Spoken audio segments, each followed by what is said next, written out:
Chadley, you're going to be a great dad. Thank you for being here. I froze. The voice coming from the DVD player felt like a knife to my heart. I stood in Chadley's office, clutching a dust rag, staring at the screen where a woman, bedridden and sweating, gripped the hand of my husband. Oh my God. Is that my husband's voice? I murmured, unable to tear my eyes away. Liz, Helen's voice broke my trance. She stepped into the room, her face a mask of concern. I think you should put this DVD back for now. We'll figure this out. I ejected the DVD, my hands trembling as I placed it back in its case, careful not to look at the printed label that stared back at me. Rachel's baby. Helen closed the office door behind us as we left. When we were in the kitchen, Helen poured 2 cups of coffee and sat across the table from me. Liz, I know this is shocking, but let's stay calm. We need to understand what's going on. I grasped my cup, trying to draw warmth from it, but it only made the growing chill inside me more apparent. But if it's true, what does it mean for us? Helen sighed, staring into her coffee. We need to find out more before jumping to conclusions. I'll support you, no matter what we discover. She reached out and squeezed my hand, her touch grounding me for a moment. That night, sleep came reluctantly. My mind was a carousel of images. Chadley in the delivery room, his soothing whispers to this woman, Rachel. Part of me wanted to confront him right away, but Helen's words echoed in my mind. We needed answers, and hasty actions wouldn't bring them. In the morning, Helen suggested we hire a private investigator. Liz, you're running your business and dealing with enough stress. Let professionals handle this. You're right. I took a deep breath, feeling the weight on my shoulders, but trying to stay strong. I'll call someone today. By noon, I had an appointment set with Jake Fulton, a private investigator. I want to know everything about Rachel and Chadley's involvement, I told him as we sat in his small office. Jake nodded, his expression one of practiced empathy. We'll get the answers you need. I'll start right away. Over the next few days, Helen and I kept our conversations to necessary topics. Chadley noticed my distant demeanor, but attributed it to my workload. He had no idea about the storm brewing. Jake reported back quickly. Rachel Miller, he began, unfolding what seemed like a saga about my husband's other life. Chadley's frequent business trips, many were visits to her. She lives just 2 towns over. As the pieces clicked into place, my anger bubbled but stayed controlled. Any sign of another man? I asked, remembering the name Dan from the dossier Jake handed us. Jake nodded. Dan Parker. He believed he was the father of Rachel's child. Helen and I decided we needed to talk to Dan. Maybe he had answers or pieces of the puzzle we still missed. Meeting him at a local diner, the air was thick with tension. Dan, we need to talk about Rachel, I began, feeling a strange camaraderie with this man I had never met. His eyes widened with mixed emotions. What's this about? He demanded. Through shared pain, we pieced together a story of deception. Dan had been as fooled as I was. Together, we planned to confront Rachel and Chadley, 2 deceivers caught in their web of lies. Helen's eyes gleamed with determination the next morning. We need to set the stage for this revelation properly. I gave a weary smile. Chadley's birthday is coming up. Perfect timing, isn't it? She nodded. Everyone deserves to know the truth, Liz. But how? I asked, the enormity of the task weighing on me. We'll figure it out, Helen assured me, squeezing my hand once more. We have to. The plan was set in motion. Secrets ready to be unveiled, actions poised to shatter our facades. The kitchen table turned into our war room. Helen and I sifted through the evidence Jake had gathered. Photos, receipts, and notes on Chadley's movements painted a picture of betrayal. There's no denying it now, Helen said, her voice steady but eyes glistening with a mix of anger and sadness. We have to face reality. I nodded, clutching a receipt from a fancy hotel I had never visited. It's worse than I imagined. The tears I had been holding back began to fall. Helen reached over, her hand warm and comforting. Liz, don't panic. We need to understand what's going on. Jumping to conclusions won't help. But if it's true, what does it mean for us? I choked out, the enormity of the situation hitting me all at once. Helen took a deep breath.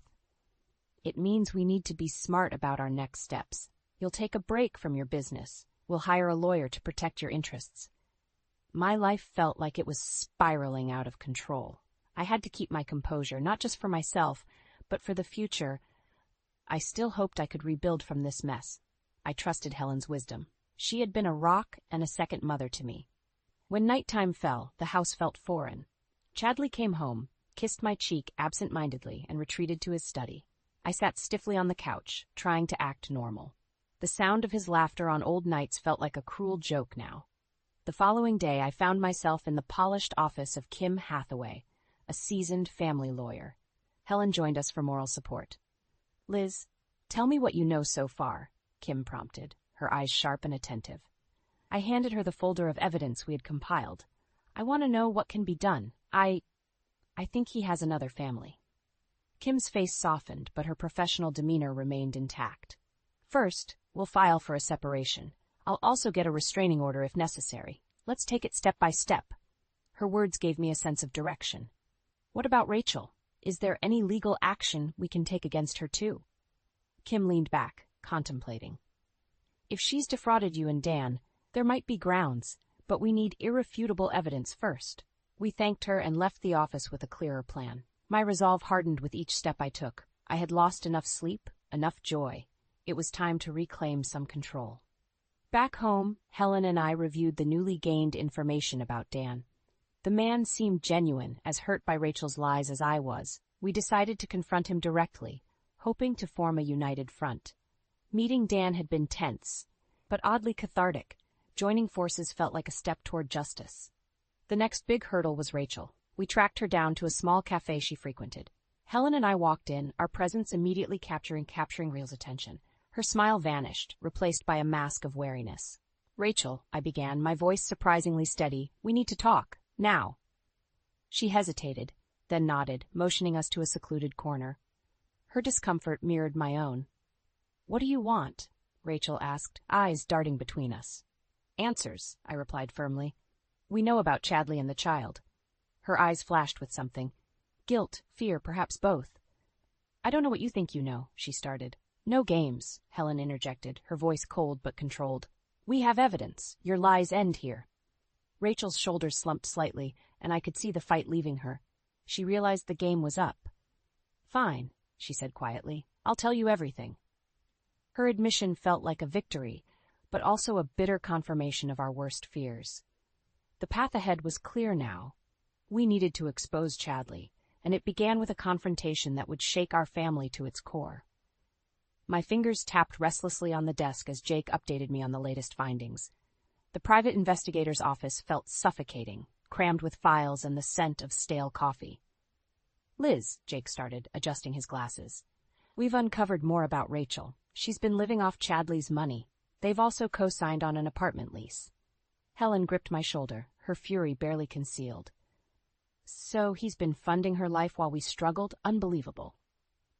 I sank deeper into my chair, feeling a cocktail of betrayal and determination. "And Dan? What's his involvement?" Jake handed over a series of surveillance photos. "Rachel's been stringing him along, making him believe he's the father. He's been covering additional expenses, private school applications, medical bills."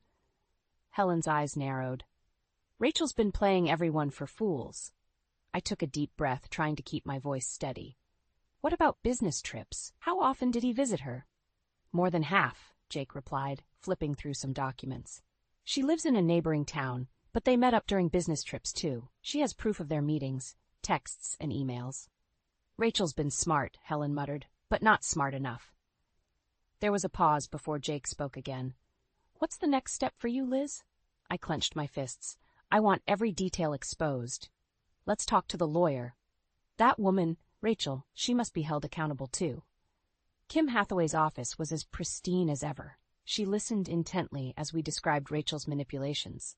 "Liz," Kim began, "your situation warrants comprehensive action. We'll start with legal separation from Chadley. Gathering more concrete proof of the fraud will be vital." "What about Rachel?" I asked. "We could potentially charge her with fraud," Kim said, her eyes sharp. "But we need irrefutable evidence." I nodded. "We have to move fast. Chadley's birthday is approaching.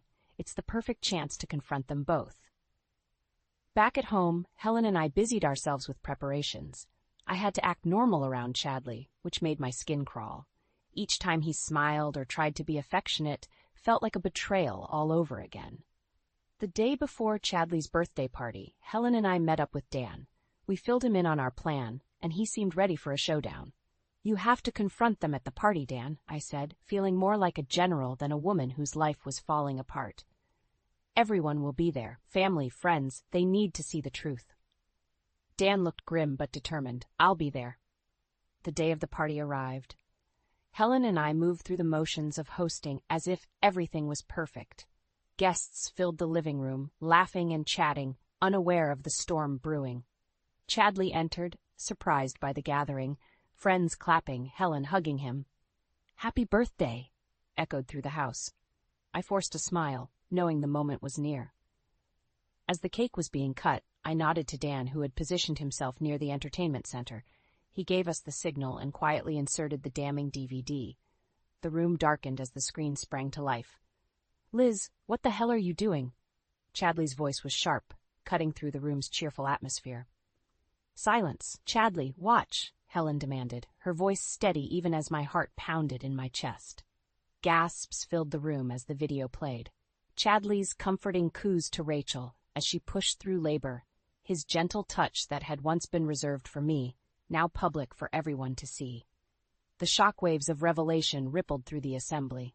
Family members whispered, friends looked horrified. I stepped forward, feeling strength surge through my veins. "This is who Chadley really is," I declared, "living a double life, with Rachel, who stole your trust and love, Dan." Dan stepped up, his voice resolute. "We have proof of their betrayal. DNA tests show Chadley isn't the father. Rachel lied." The room descended into chaos, but in the middle of it, I felt an unexpected calm. The lies were exposed, and the path to justice had begun. The room was a cauldron of confusion and disbelief. Chadley's face turned ashen, beads of sweat forming on his brow as he locked eyes with me. "Liz, you had no right."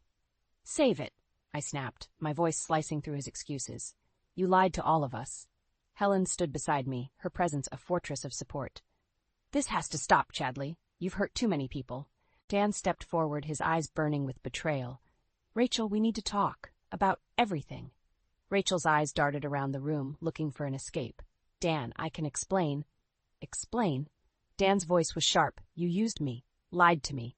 Chadley tried to regain control of the situation. "Everyone, please, let's not make a scene." "Too late for that," Helen interjected. "You made your choices." Rachel finally found her voice, though it trembled. "I never intended for anyone to get hurt." "Stop lying," I shouted, feeling my emotions surge. "All you did was lie." Rachel turned to Dan, tears streaming down her face. "Dan, please, I need you to believe me." He shook his head, disgust shaping his features. "You're poison, Rachel, to everyone you touch." Relatives and friends began to whisper, their faces masked in a mix of shock and disgust. No one seemed to side with Chadley or Rachel. It was clear their deceit had dug their own graves. Trying to salvage a shred of dignity, Chadley approached me. "Liz, can we talk privately?" I took a step back, crossing my arms. "There's nothing to talk about, not anymore." Helen raised a hand, signaling for silence. "Everyone deserves to know what kind of people Chadley and Rachel are. There should be no secrets left to fester." Seeing he had no allies, Chadley's desperation grew. "Liz, please, I'm begging you. Begging is for the guilty," I stated coldly, "and you're as guilty as they come." Dan wasn't any more forgiving. "Rachel, I'm suing you. Fraud, emotional distress, the works." Rachel collapsed into a chair, finally defeated. "I never meant for it to go this far." Helen's eyes were filled with steely determination. "Maybe you should have thought of that before betraying everyone you claimed to care about." The room fell into a strained silence, the enormity of the situation starting to settle. Chadley and Rachel looked around, finding only judgment and disdain. Helen and I nodded to each other, an unspoken understanding passing between us. "I'm filing for divorce," I announced, the finality of the words echoing in the stillness. "You're no longer part of my life." Chadley's shoulders slumped. He realized that not only had he lost me, but also the respect of everyone gathered. "Enough," I said, turning away from him. "This is over." With a final glance, Helen and I began to escort our guests out, thanking them for coming and apologizing for the scene. The weight of relief mixed with sorrow felt surreal. As the door closed behind the last guest, Helen looked at me. "We did it, Liz. It's done." I nodded, feeling a tear slide down my cheek. Thank you for standing by me, Helen. I wouldn't have survived this without you. Helen hugged me tightly. We're family, and we're stronger than ever. Inside, I knew there were more battles ahead. Legalities, emotional wounds, and rebuilding my life without Chadley. But for now, the first and most important step had been taken, facing the truth head-on and refusing to live a lie. Dan approached us before leaving. We're in this together now, he said, holding out his hand. I shook it. Thank you, Dan, for everything. He nodded, grim but resolute. We'll get through this, all of us. As I closed the door, I felt a strange mix of exhaustion and newfound strength. Tomorrow would bring new challenges, but for tonight, I was content, knowing the truth had finally seen the light. The shadows were lifting, and with them, the promise of a better future. The days leading up to the confrontation were a blur of preparations. Helen and I decided Chadley's upcoming surprise birthday party would be the perfect moment to unveil the truth. We needed to ensure that everyone who mattered was there. So, how do we do this? I asked Helen one afternoon as we sorted through the guest list. Simple, she said, tapping the list with a pen. We gather everyone together and play the DVD. The shock will do the rest. The plan was set. Chadley's birthday morning was oddly tranquil. I prepared a light breakfast, trying to act like everything was normal. Chadley, blissfully unaware, joked about his age and what a wonderful wife I was. My smile was tight, but he didn't notice. Don't forget, we've got that dinner tonight, I said, hiding the tremor in my voice. Wouldn't miss it for the world, Chadley said with a wink. His affection felt like acid on my skin. The evening arrived, and the house filled with guests. Relatives and close friends chatted, unaware of the drama about to unfold. I spotted Dan lingering near the doorway, and we exchanged nods of encouragement. As we gathered in the living room, I caught Helen's eye. She nodded subtly. Time to set the stage. Thank you all for coming, Helen announced, smiling warmly. We have a special surprise for Chadley. He beamed, looking around at everyone. You guys shouldn't have. You deserve it, I said, my words double-edged. Helen moved to the TV, inserting the dreaded DVD. As the screen lit up, Chadley looked confused. His confusion turned to horror as Rachel's face appeared, contorted in labor. The room fell silent, all eyes glued to the damning footage. What is this? Chadley's voice shook, a mix of anger and panic creeping into his tone. Keep watching, Helen commanded, her voice icy. The video continued, showing Chadley's intimate moments with Rachel. Gasps filled the room, whispers of disbelief spreading like wildfire. Liz, turn this off. This is a mistake, Chadley pleaded, but I shook my head. No mistakes here, Chadley. Just the truth. Rachel, who had timidly stood at the back, now stepped forward, head bowed. I'm sorry, everyone. Dan pushed to the front, fury etched on his face. You think sorry fixes this? You destroyed lives, Rachel. Chadley's face twisted with desperation. Liz, please, we can talk about this. Helen stepped in front of me, shielding me from his reach. You've done enough talking, Chadley. It's time everyone knew who you really are. The guests were no longer whispering. Outright exclamations of anger and betrayal echoed through the room. Chadley looked around, realizing no one was on his side. No more lies, I said firmly. This marriage is over. I want a divorce. Chadley's shoulders slumped in defeat. He looked at Rachel, who was crying. Rachel, how could you? Rachel looked up, her eyes red and swollen. I never meant to hurt anyone, Chadley, Dan scoffed. Too late for that. You hurt all of us. Helen, ever the matriarch, faced the crowd. Now you all know the truth. These two have betrayed us. The only thing left is justice. The room was filled with a mix of redemption and sorrow. It was the end of an era for our family, but also a new beginning. Chadley and Rachel stood there, exposed and broken. I watched as the last few guests left, unable to shake the sense of finality hovering in the air. Helen turned to me, her eyes filled with both sadness and relief. We did what needed to be done, she said softly. I nodded, feeling the weight of our actions, but also an unexpected lightness.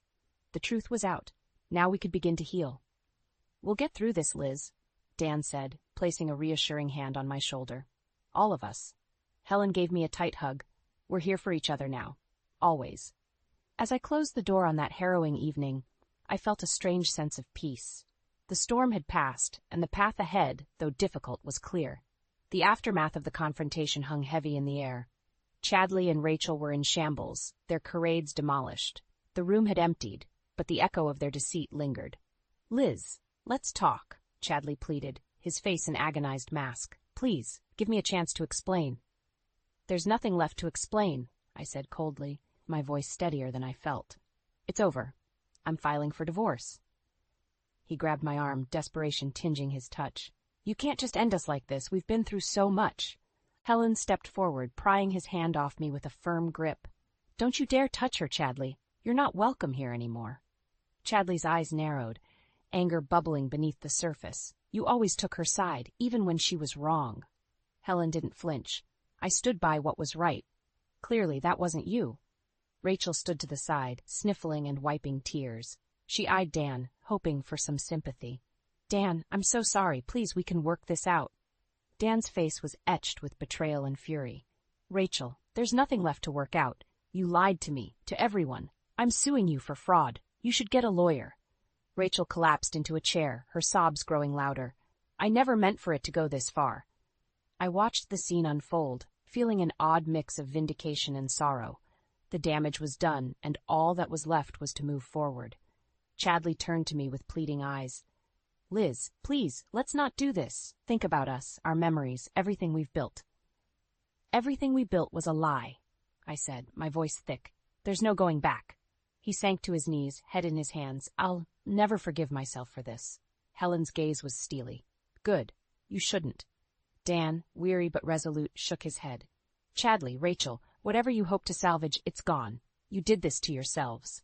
It was a strange sight, seeing Chadley, once so composed, now crumbling before me. The room felt too small, filled with the weight of our shattered lives. Helen took my hand, guiding me away from the wreckage. "We have preparations to make," she said softly. "This is just the beginning." The next few days were a whirlwind of legal meetings and paperwork. Kim Hathaway guided us meticulously through the process, ensuring I was protected. Dan was relentless in his pursuit of justice against Rachel. "We need to finalize the DNA tests," Kim instructed. "Dan, if this goes to court, we need irrefutable proof." Dan nodded, a hardened look settling on his face. "We will." Throughout the ordeal, Helen remained my rock. "You're doing the right thing, Liz. We'll come out stronger." One evening, we sat in the living room, the silence thick between us. I finally voiced the question that had been haunting me. "Helen, do you think I'll ever feel normal again?" She wrapped an arm around my shoulders. "Normal might look different, but yes, you will find peace again." Finally, the day came for Chadley to move out. His presence felt ghostly as he packed, casting hollow glances around our home. He tried to speak, but I cut him off. "Save your breath, Chadley. There's nothing you can say that will change this."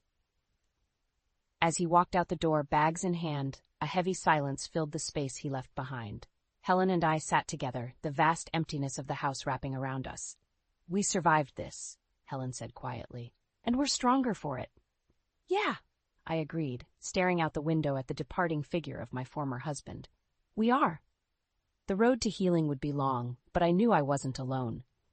With Helen and Dan by my side, we faced the future, with a resilience forged in the fires of betrayal, and together we would rebuild, brick by brick, into something unbreakable. The court was oppressive, with its cold walls and judgmental air. Rachel sat at one of the tables, looking fragile and defeated. Her once confident demeanor had vanished, replaced by a haunting vulnerability. I watched her, feeling a peculiar mix of pity and wrath. Kim stood beside me, her confidence a balm to my frayed nerves. "This won't be easy, Liz," she said quietly, "but it's necessary." Dan sat across from us, his posture straight, his face a mask of determination. We exchanged a nod, an unspoken pact of solidarity. Today was the day we held Rachel and Chadley accountable. The judge entered, and the court came to order. Rachel's lawyer rose, attempting a defense soaked in rationalizations. "Your Honor," he began, "my client deeply regrets her actions. She never intended for things to spiral out of control. Her intent was not deceit but desperation." Dan's lawyer, a stern woman named Grace, stood elegantly. "Intent does not negate impact, Your Honor. Rachel Miller knowingly deceived multiple parties, causing emotional and financial damage." Rachel's lawyer continued to plead her case. Rachel was under immense stress. She believed she was providing for her child. Grace interjected, "By defrauding two men and emotionally scarring numerous people, that's hardly justifiable." The judge nodded thoughtfully before turning to Rachel. Miss Miller, do you have anything to say? Rachel stood shakily, eyes darting between us. I'm truly sorry. I know I hurt people, but I was scared. I didn't know what else to do. Dan's voice cut through the court with icy precision. You didn't know what to do. How about telling the truth? Rachel's eyes filled with tears. Dan, you have to believe me. I was lost. Lost? Dan's anger was palpable. You were selfish. You used us. Helen squeezed my hand under the table, her presence steadying me. Kim remained focused, her eyes locked on Rachel. Chadley's turn came, as he had to testify regarding his involvement. He walked up to the stand, his once confident demeanor now shattered. Mr. Monroe, were you aware of Miss Miller's deceit? Grace asked. Chadley swallowed hard, looking down. Not fully, no. I was led to believe I was the father of her child. Grace's gaze was unrelenting. So you claim ignorance? He nodded slightly. Yes. Dan's face contorted with fury. You're a liar, Chadley. The judge raised a hand. Order in the court. Kim took her turn. Mr. Monroe, you claim you were ignorant, yet you continued to maintain a relationship with Miss Miller. How do you explain that? Chadley shifted uncomfortably. I thought I was doing the right thing. And your wife? Kim pressed on. Did she deserve the lies? He had no answer, his silence speaking louder than any words could. The judge looked at Chadley with disdain. Mr. Monroe, your actions were not justifiable. As testimonies wrapped up, the judge took a moment before delivering the verdict. In light of the evidence and the profound deceit involved, I find Rachel Miller guilty of fraud and emotional distress. Custody of the child will be reevaluated. Chadley Monroe's involvement, while not fully complicit, played a crucial role in the damages caused. The courtroom's tension broke slightly with murmurs of approval. Dan looked relieved, though still burdened by the ordeal. Helen gave my hand a final squeeze. Justice, she whispered. Outside the courtroom, Dan approached me. We did it, Liz. We stood up for ourselves. I nodded, finally feeling a semblance of closure. Yes, we did. Chadley walked past us, eyes downcast. He stopped briefly as if to say something, but then continued walking away without a word. Rachel was taken into custody, leaving behind a mess of shattered lives. Despite the relief of justice, a lingering sadness remained. The damage was done, the wounds deep. Helen, Dan, and I walked out together, finding solace in unity. We'll heal, Helen said, her voice a promise. Dan added, we have each other now. We'll get through this. As we stepped into the fresh air, I felt a weight lift. The path to recovery was long, but I was no longer walking it alone. The shadows of betrayal had been cast off, replaced by a newfound strength and the support of those who mattered most. The weeks following the court verdict felt like emerging from a long, dark tunnel. Helen, Dan, and I started to piece our lives back together, slowly but surely. One afternoon, Helen and I sat in the living room, sorting through old photo albums. The pictures felt like relics from a different era. Look at this, she said, holding up a picture of Chadley and me on our wedding day. You looked so happy. I sighed, taking the photo from her. It feels like a lifetime ago, but I'm grateful for where we are now. Same here, Helen replied, her eyes softening. We have each other, and that's what matters. Just then, my phone rang. It was Kim Hathaway. Liz, I wanted to update you on the custody hearing for Rachel's child. My heart raced. What's the news? Dan has been granted temporary custody, Kim said. We need to ensure the child's well-being during this period. That's great news, I said, relief washing over me. Dan will be thrilled.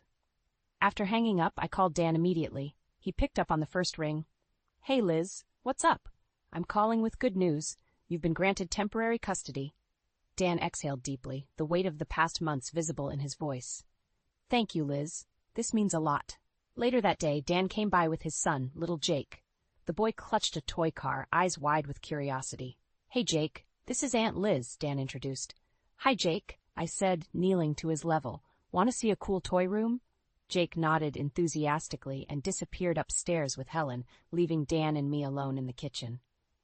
Liz, I can't thank you enough for everything, Dan began, his voice filled with gratitude. We're in this together, I replied. How are you holding up? Better, knowing Jake's with me, he said, running a hand through his hair. But there's still a lot to figure out. Helen returned, smiling. Jake's enjoying the toys. He's got a lot of questions, though, Dan chuckled. That's Jake for you. As the evening progressed, we shared stories and laughter, a stark contrast to the turmoil we'd faced. It felt like the start of something new, something hopeful. A few days later, a letter arrived in the mail. It was from Chadley. My hands shook slightly as I opened it, bracing myself for whatever it contained. Liz, I know I'm the last person you want to hear from, but I need you to understand how sorry I am. I've lost everything because of my own actions. My wife, my integrity, and the respect of everyone I care about. I don't deserve forgiveness, but I hope you find peace in knowing that I deeply regret all I've done. Chadley, I read the letter twice, processing his words. Helen found me in the kitchen, the letter clenched in my hand. "What's that?" she asked gently. "A letter from Chadley," I said, passing it to her. Helen read it and looked up, her eyes thoughtful. "He's trying to make amends in his own way." "Too little, too late," I replied. "But at least he acknowledges his mistakes." "That's something," Helen agreed. "But we have more important things to focus on now." We spent the evening planning activities for Jake, making sure Dan felt supported in his new role as a single father. The sense of family grew stronger, weaving its threads tighter around us. In the weeks that followed, we established new routines and created new memories. Dan and Jake became regular fixtures at our home, filling the space with laughter and warmth. One night, as we gathered for dinner, Dan raised his glass. To new beginnings, and to the family we've found in each other. "To us," Helen and I echoed, clinking our glasses together. As I looked around the table, I felt a profound sense of gratitude.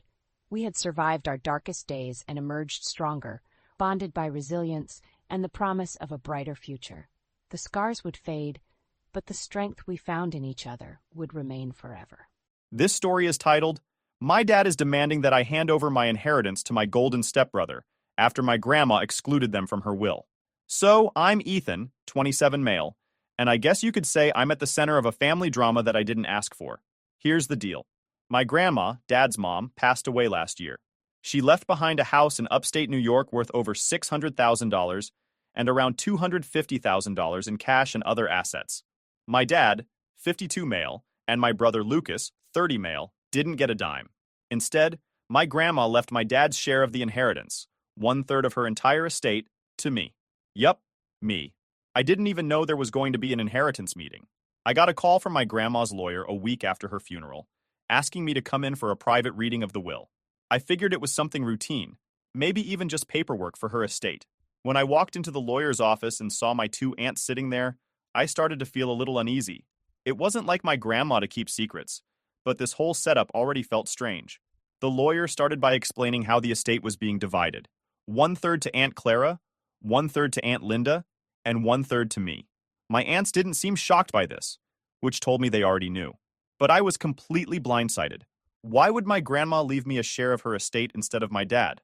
I'm not even married, I don't have kids, and honestly, I'm still figuring out my career. My dad, on the other hand, has always portrayed himself as the responsible one in the family. He's a small business owner, a father of two, and the type of guy who never misses a family gathering. It didn't make sense. The lawyer must have noticed the confusion on my face because he slid a sealed envelope across the table. "Your grandmother wanted you to have this," he said. My hands were shaking as I opened it. Inside was a handwritten letter from my grandma, dated about a year before she passed. Her familiar cursive handwriting made me tear up immediately, but as I read the letter, my sadness turned to shock. In the letter, my grandma revealed a secret that had been hidden for decades. My dad isn't Lucas's biological father. Apparently, my mom was already pregnant when she met my dad in college. They fell in love, and my dad decided to raise him as his own. But my granddad wasn't having it. He thought my dad was making a huge mistake by marrying my mom and raising another man's child. It caused a massive rift in the family, and my granddad ended up disowning my dad entirely. What's wild is that my grandma stayed in touch with my dad behind my granddad's back. She'd visit us occasionally when I was a kid, but it was always framed as a quick visit or something casual. I never realized there was this whole layer of family drama happening in the background. It wasn't until my granddad passed away that my grandma started openly rebuilding her relationship with us. And even then, she clearly held some resentment toward my dad for not being upfront about the situation. Her decision to leave my dad out of the will was her way of making a statement. She felt like he had betrayed the family by keeping this secret and wanted to acknowledge the sacrifices I had made over the years. Honestly, I'm not sure what sacrifices she was talking about, but I think she saw me as the underdog in all of this. Maybe she wanted to give me a chance to build something for myself without the pressure of constantly comparing myself to my golden boy brother. Now I'm sitting on this massive secret, and I don't know what to do with it. My dad doesn't know I know. Lucas doesn't know either. And I haven't told anyone about the letter. It feels like a ticking time bomb. Part of me thinks my grandma should have told me this while she was still alive. At least then, I could have asked her questions, or tried to make sense of her reasoning. But instead, she left me with this burden. And now I'm the one who has to deal with the fallout. To make things even more complicated, my dad started calling me nonstop after the meeting. He wanted to know what the lawyer said and whether there was any chance the will could be contested. When I told him the inheritance was final and legally binding, he got quiet. Then he asked me point blank, "You're going to share it with me and your brother, right?" I didn't know what to say. This money wasn't meant for him. My grandma made that decision for a reason, and I feel like I'd be disrespecting her wishes if I just handed it over. Plus, the fact that Lucas isn't biologically related to my dad adds another layer of complexity. Shouldn't he have a right to know the truth before we start talking about money? Right now, I'm keeping the letter a secret. I haven't even told my mom, though I'm starting to suspect she knows more than she's letting on. The whole situation feels like a mess, and I'm not sure how to untangle it. For now, I'm just trying to process everything and figure out my next move. But one thing's for sure, this inheritance is going to change my family forever. The days following the inheritance meeting were a whirlwind. My dad's calls were constant, practically every hour on the hour. At first, I tried dodging them. I didn't feel ready to talk. How could I? It wasn't just about the money, it was about the weight of the secret I now carried. Every time my phone rang, it was like hearing the tick of a clock counting down to the inevitable explosion. Finally, after ignoring him for a full day, I decided to answer. I didn't even get a chance to say hello before he launched into it. "We need to talk," he said, his voice stern, but with a hint of desperation. "I think there's been some kind of mistake. Your grandmother would never do this to me. Maybe the lawyers got it wrong." "Dad, the lawyer didn't get it wrong," I said, cutting him off. "It's all final. The will's legally binding." There was a long pause on the other end of the line. When he finally spoke, his tone had shifted. He sounded less angry and more hurt. "You know what's the right thing to do, right?" I hesitated. There was a lump in my throat that made it hard to speak. "I haven't decided yet," I said, which wasn't exactly a lie. I genuinely didn't know what to do. Growing up, it always felt like he saved his best energy for my brother. I remember how Dad would always make time for my brother's sports games, cheering from the sidelines and even coaching one of his little league teams. When it came to me, though, my piano recitals or school art exhibitions barely got a passing mention. My brother's accomplishments seemed to be framed as milestones for the whole family to celebrate, while mine were often dismissed as hobbies. The pattern was clear. My brother was the star, and I was the supporting act in Dad's eyes. No matter what I did, I could never quite measure up. And now there was this whole other layer to it. The knowledge that my dad wasn't even my brother's biological father put so many things into perspective. It explained the favoritism, the extra attention, the way he always seemed to put my brother on a pedestal. One time, when my brother was selected as the team captain for his high school soccer team, Dad threw a huge barbecue to celebrate, inviting neighbors, family, and even some of my brother's friends. When I won a statewide writing competition that same year, Dad mentioned it in passing at dinner, but didn't even bother to read my essay. Another time, Dad gave my brother the keys to his prized classic Mustang for prom night, trusting him completely. When I asked to borrow the family sedan for a college interview, Dad lectured me about responsibility and insisted on dropping me off instead. Once, at my brother's graduation, Dad introduced him to every guest as the future CEO of the family, while I sat off to the side, overhearing them talk about how my major in English wouldn't pay the bills. Even small, everyday moments were a reminder of the hierarchy in our family. If my brother needed help fixing his car or moving apartments, Dad would drop everything to assist. When I asked for a hand painting my new room, he was busy and sent me a link to a local handyman instead. These moments weren't just one-offs. They were a pattern that painted a clear picture of how my dad viewed us. Lucas as the golden child and me as an afterthought. In his attempts to make Lucas feel like his own son, he neglected his real son. It also made me feel like an idiot for not noticing it sooner. How had I missed something so obvious? My mom was oddly quiet about the whole thing. She knew about the inheritance meeting but hadn't asked me any questions about it. That wasn't like her. Normally, she was the type to get involved in every little family matter, whether it concerned her or not. Her silence was deafening, and it made me wonder if she knew more about the situation than she was letting on. One evening, about a week after the meeting, I decided to confront her. She was in the kitchen, chopping vegetables for dinner, when I walked in. "Mom, can we talk?" I asked. She looked up at me, her hands stilling for just a moment before she resumed chopping. "Of course. What's on your mind?" I hesitated, unsure of how to approach the topic. "It's about the inheritance," I said finally. Her expression didn't change, but I noticed her shoulders tense ever so slightly. "What about it? Why didn't Grandma leave anything to Dad?" I asked, keeping my tone as neutral as possible. She didn't answer right away. Instead, she put down the knife and turned to face me, her hands resting on the counter. "Your grandmother had her reasons," she said carefully. "But that's between her and your father." Her evasiveness only made me more suspicious. "Mom, did you know?" I asked. "About why she made the decision she did?" She sighed, a long, weary sound that seemed to carry the weight of years of secrets. "I had a feeling," she admitted, "but I didn't know for sure. And if I'm being honest, I'm not sure I want to know." Her answer left me with more questions than it did answers, but I didn't push her any further. It was clear she wasn't ready to talk about it, and I wasn't sure I was ready to hear what she had to say. Meanwhile, my dad's frustration was growing. He started showing up at my place unannounced, demanding to talk. One time, he even brought Lucas with him, as if having reinforcements would make me cave. My brother, predictably, sided with my dad. "This isn't fair," he said. "Grandma must have been confused when she wrote the will. She loved all of us equally." I wanted to laugh at the irony of that statement. Loved all of us equally? If only he could see how blind he'd been to the reality of our family dynamics. But instead of arguing, I kept my mouth shut. I wasn't ready to drop the big secret in the letter. Not yet. The tension was becoming unbearable. Every conversation with my dad felt like a negotiation, and every interaction with Lucas felt like a passive-aggressive guilt trip. My mom's silence only added to the pressure. I felt like I was stuck in the middle of a storm, and no matter which way I turned, I couldn't find shelter. The worst part was that I couldn't even talk to anyone about it. My friends wouldn't understand, and I didn't trust anyone in the family enough to confide in them. So I kept it all bottled up, hoping that somehow, some way, things would work themselves out. But deep down, I knew that was just wishful thinking. This wasn't the kind of problem that went away on its own. I came home from work one evening to find both my dad and Lucas sitting in their car outside my apartment. My heart sank. I had been dodging their calls for days, hoping they'd back off if I gave them space. Clearly, that wasn't going to happen. As I walked up the path, they got out of the car. My dad was visibly irritated, while Lucas had the look of someone who had been simmering in his own anger for far too long. "We need to talk," Dad said, his tone brooking no argument. I sighed, unlocking my door. "Fine, come in."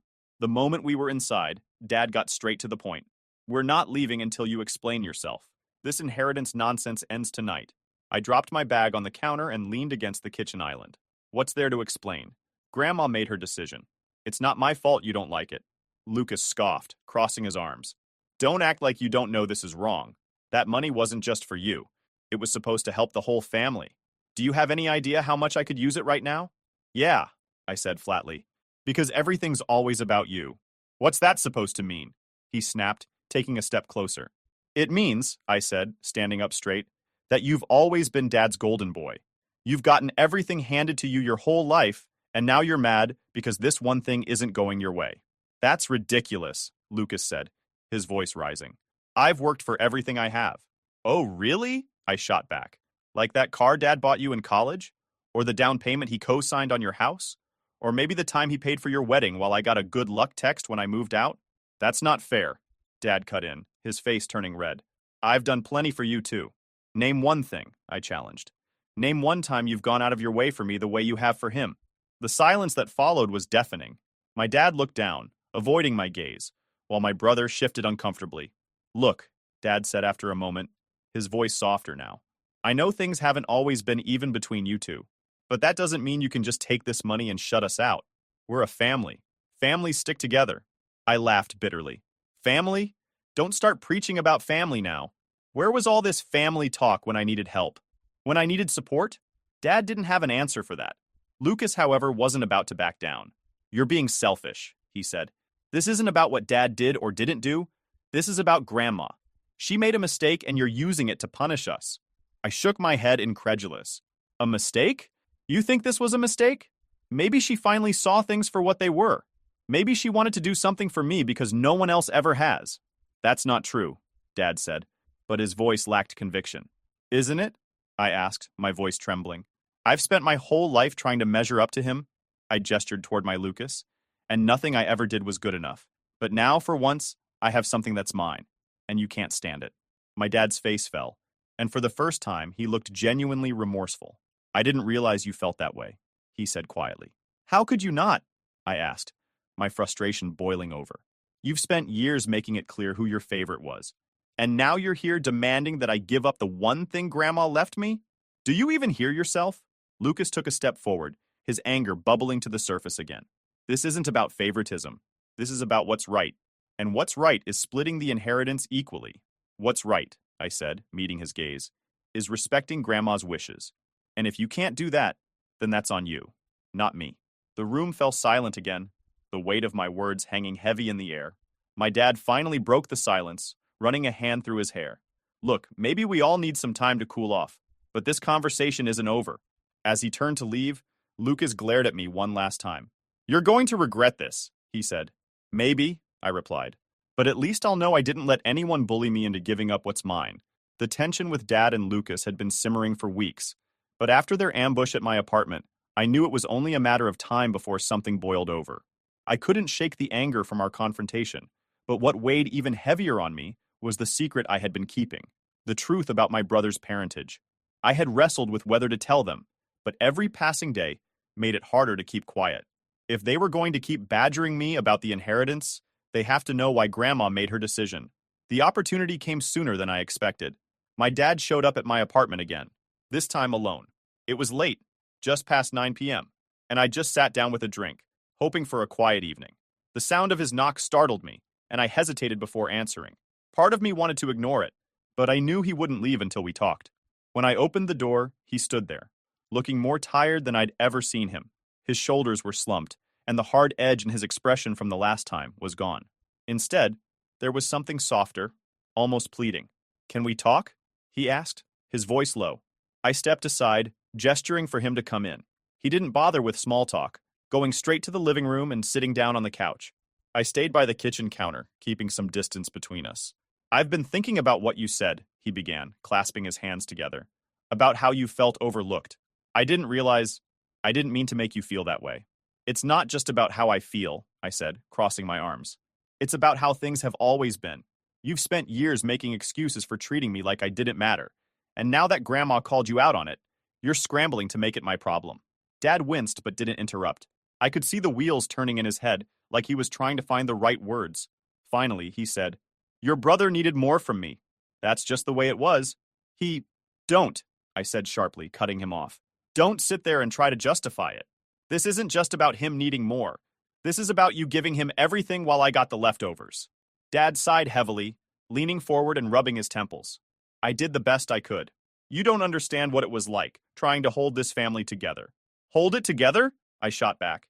You mean holding on to a lie? His head snapped up, his eyes narrowing. What are you talking about? It was now or never. I walked over to the coffee table, picking up the letter I had left there after my last confrontation with him and my brother. I handed it to him, my hand shaking slightly as I did. Read this, I said, my voice hard. He hesitated, looking at the envelope like it might bite him, but eventually took it. As he unfolded the letter, I sat down across from him, watching as his expression shifted from confusion to disbelief to something close to panic. When he finished, he stared at the paper for a long moment, his hands trembling. How long have you known? He asked, his voice barely above a whisper. Since the will reading, I replied. Grandma left it for me. He leaned back against the couch, running a hand through his hair. She shouldn't have told you. It wasn't her place. Maybe not, I said. But she did. And honestly, I'm glad she did. At least now I know the truth. The truth, he repeated bitterly, shaking his head.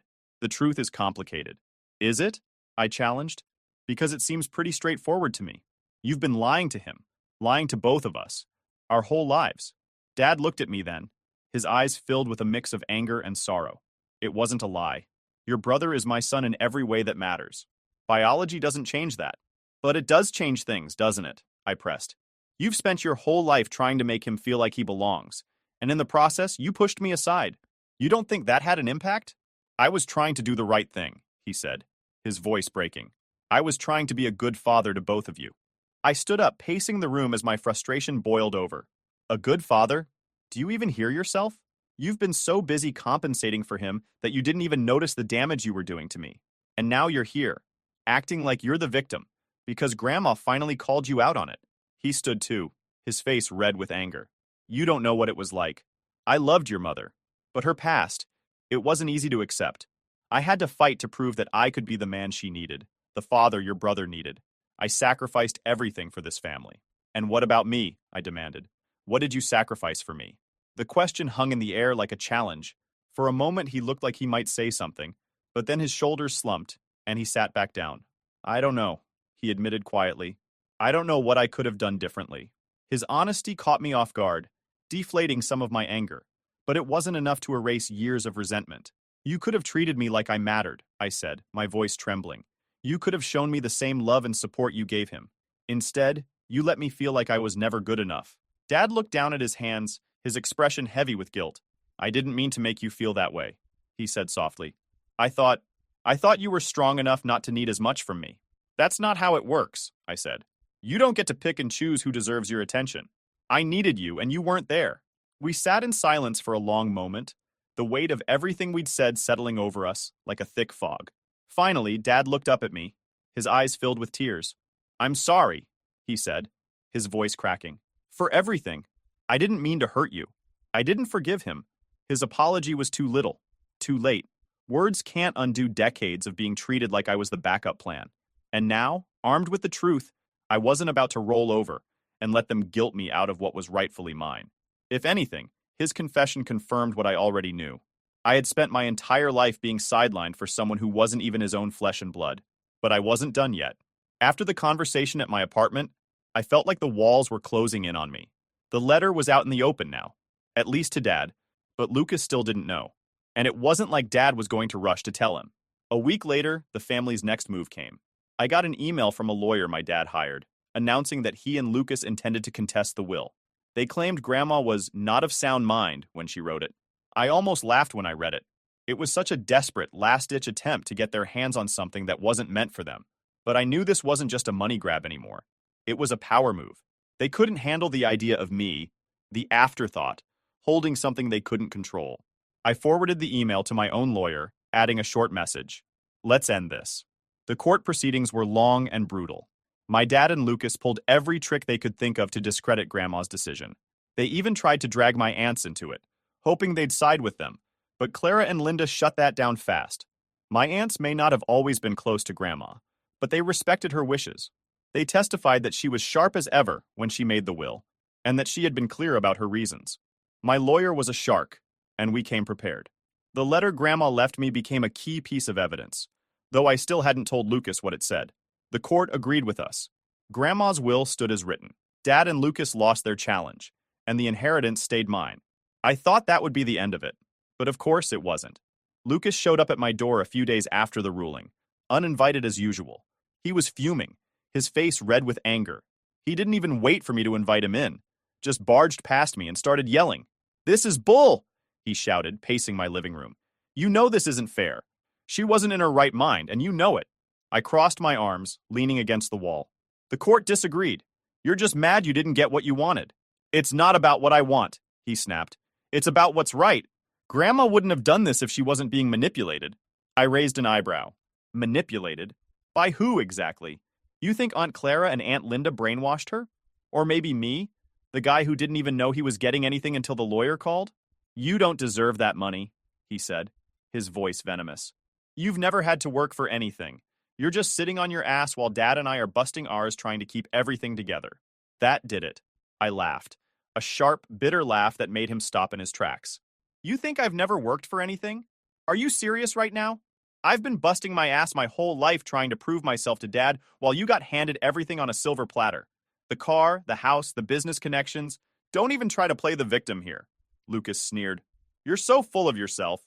You think you're better than me because Grandma gave you some money? Newsflash, Ethan, you're still nothing." I felt my jaw tighten, but I didn't let his words get to me. Instead, I stepped closer, meeting his glare head on. "You know what, Lucas? You're right about one thing. I don't need to prove myself to you or Dad anymore. Grandma saw through the act, and now I do too. You can keep being Dad's favorite. I'm done playing your stupid games. He opened his mouth to say something, but I cut him off. Oh, and before you go running to Dad crying about this, maybe ask him why he never told you the truth about where you come from. That stopped him cold. His eyes narrowed. What the hell are you talking about? I grabbed the letter from the coffee table, the same one I had shown Dad, and shoved it into his hands. Read it. Then come back and tell me how much you think I don't deserve this. Lucas looked at the envelope, then back at me, suspicion and confusion warring on his face. He snatched it from me and stormed out, slamming the door behind him. The fallout was immediate. I don't know what exactly happened when Lucas confronted Dad, but a few days later, I got a call from my mom. She was in tears, begging me to talk to Lucas. I don't remember her giving this emotional reaction when I moved out. Apparently, Lucas had moved out of Dad's house and wasn't answering anyone's calls. I told her flat out that it wasn't my problem. You dragged me into this mess, I said. You can deal with the consequences. For the first time in my life, I felt free. Free from the guilt, the resentment, the constant need to measure up to their impossible standards. I had the money Grandma left me, but more importantly, I had the truth, and I wasn't afraid to use it. I cut contact with Dad and Lucas after that. My mom still calls occasionally, but our conversations are short and surface level. She doesn't ask about the inheritance, and I don't offer any updates. As far as I'm concerned, they can all keep each other company. They wanted their golden child so badly. Well, now they have him. Meanwhile, I'm building my own life. I sold Grandma's house and used the money to start my own business, something I've wanted to do for years. I'm not saying everything's perfect, but for the first time in a long time, I'm living for me, and it feels damn good. I was cleaning Lila's room when I found it, a small black device nestled inside her favorite teddy bear, Mr. Snuggles. At first, I thought it was just a loose button or maybe some stuffing coming out. But when I pulled at the tiny black speck, a wire came with it. My hands trembled as I examined the device, a miniature microphone, professionally made, deliberately planted. My name is Aubrey, and until this moment, I thought I knew what betrayal felt like. I was wrong. Mommy, is Mr. Snuggles okay? Lila stood in the doorway, her 9-year-old face pinched with concern. I quickly tucked the microphone into my pocket, forcing a smile. Just fixing a loose seam, sweetie. He'll be good as new. She nodded, relief washing over her features. Can I take him to Grandma Martha's tomorrow? She said she'd teach me how to make chocolate chip cookies. My stomach clenched. Martha. Of course it was Martha. Who else would go this far? Who else would violate our privacy, our home, our daughter's innocence? Actually, honey, I think we should postpone the visit. Mr. Snuggles needs surgery. The lie tasted bitter on my tongue, but it was better than the truth. But Grandma's expecting me. Lila's lower lip trembled. I know, I'll call her myself. I pulled Lila close, breathing in the sweet scent of her strawberry shampoo. Why don't you go finish your homework? I'll bring Mr. Snuggles down when he's all fixed up. Once Lila left, I methodically took apart the teddy bear, searching for more devices. There weren't any, but that didn't make me feel better. If Martha had planted one here, where else had she invaded our lives? I heard the front door open. Nathan was home. My husband's footsteps echoed through the house, followed by his usual call, anyone home? Upstairs, I responded, my voice steadier than I felt. He appeared in the doorway, loosening his tie. His smile faltered when he saw the dismembered teddy bear. What happened here? I held up the microphone. Your mother happened. What are you talking about? He stepped closer, frowning. That could be anything. Where did you find it? Inside our daughter's teddy bear, Nathan. The one your mother gave her for her birthday. He took the device, turning it over in his hands. You can't just assume. Who else would do this? I stood up, anger finally breaking through my shock. Who else has been trying to control our lives since the day we got married? Keep your voice down, Nathan hissed, glancing toward the hallway. Lila will hear you. Like someone hasn't been hearing everything already?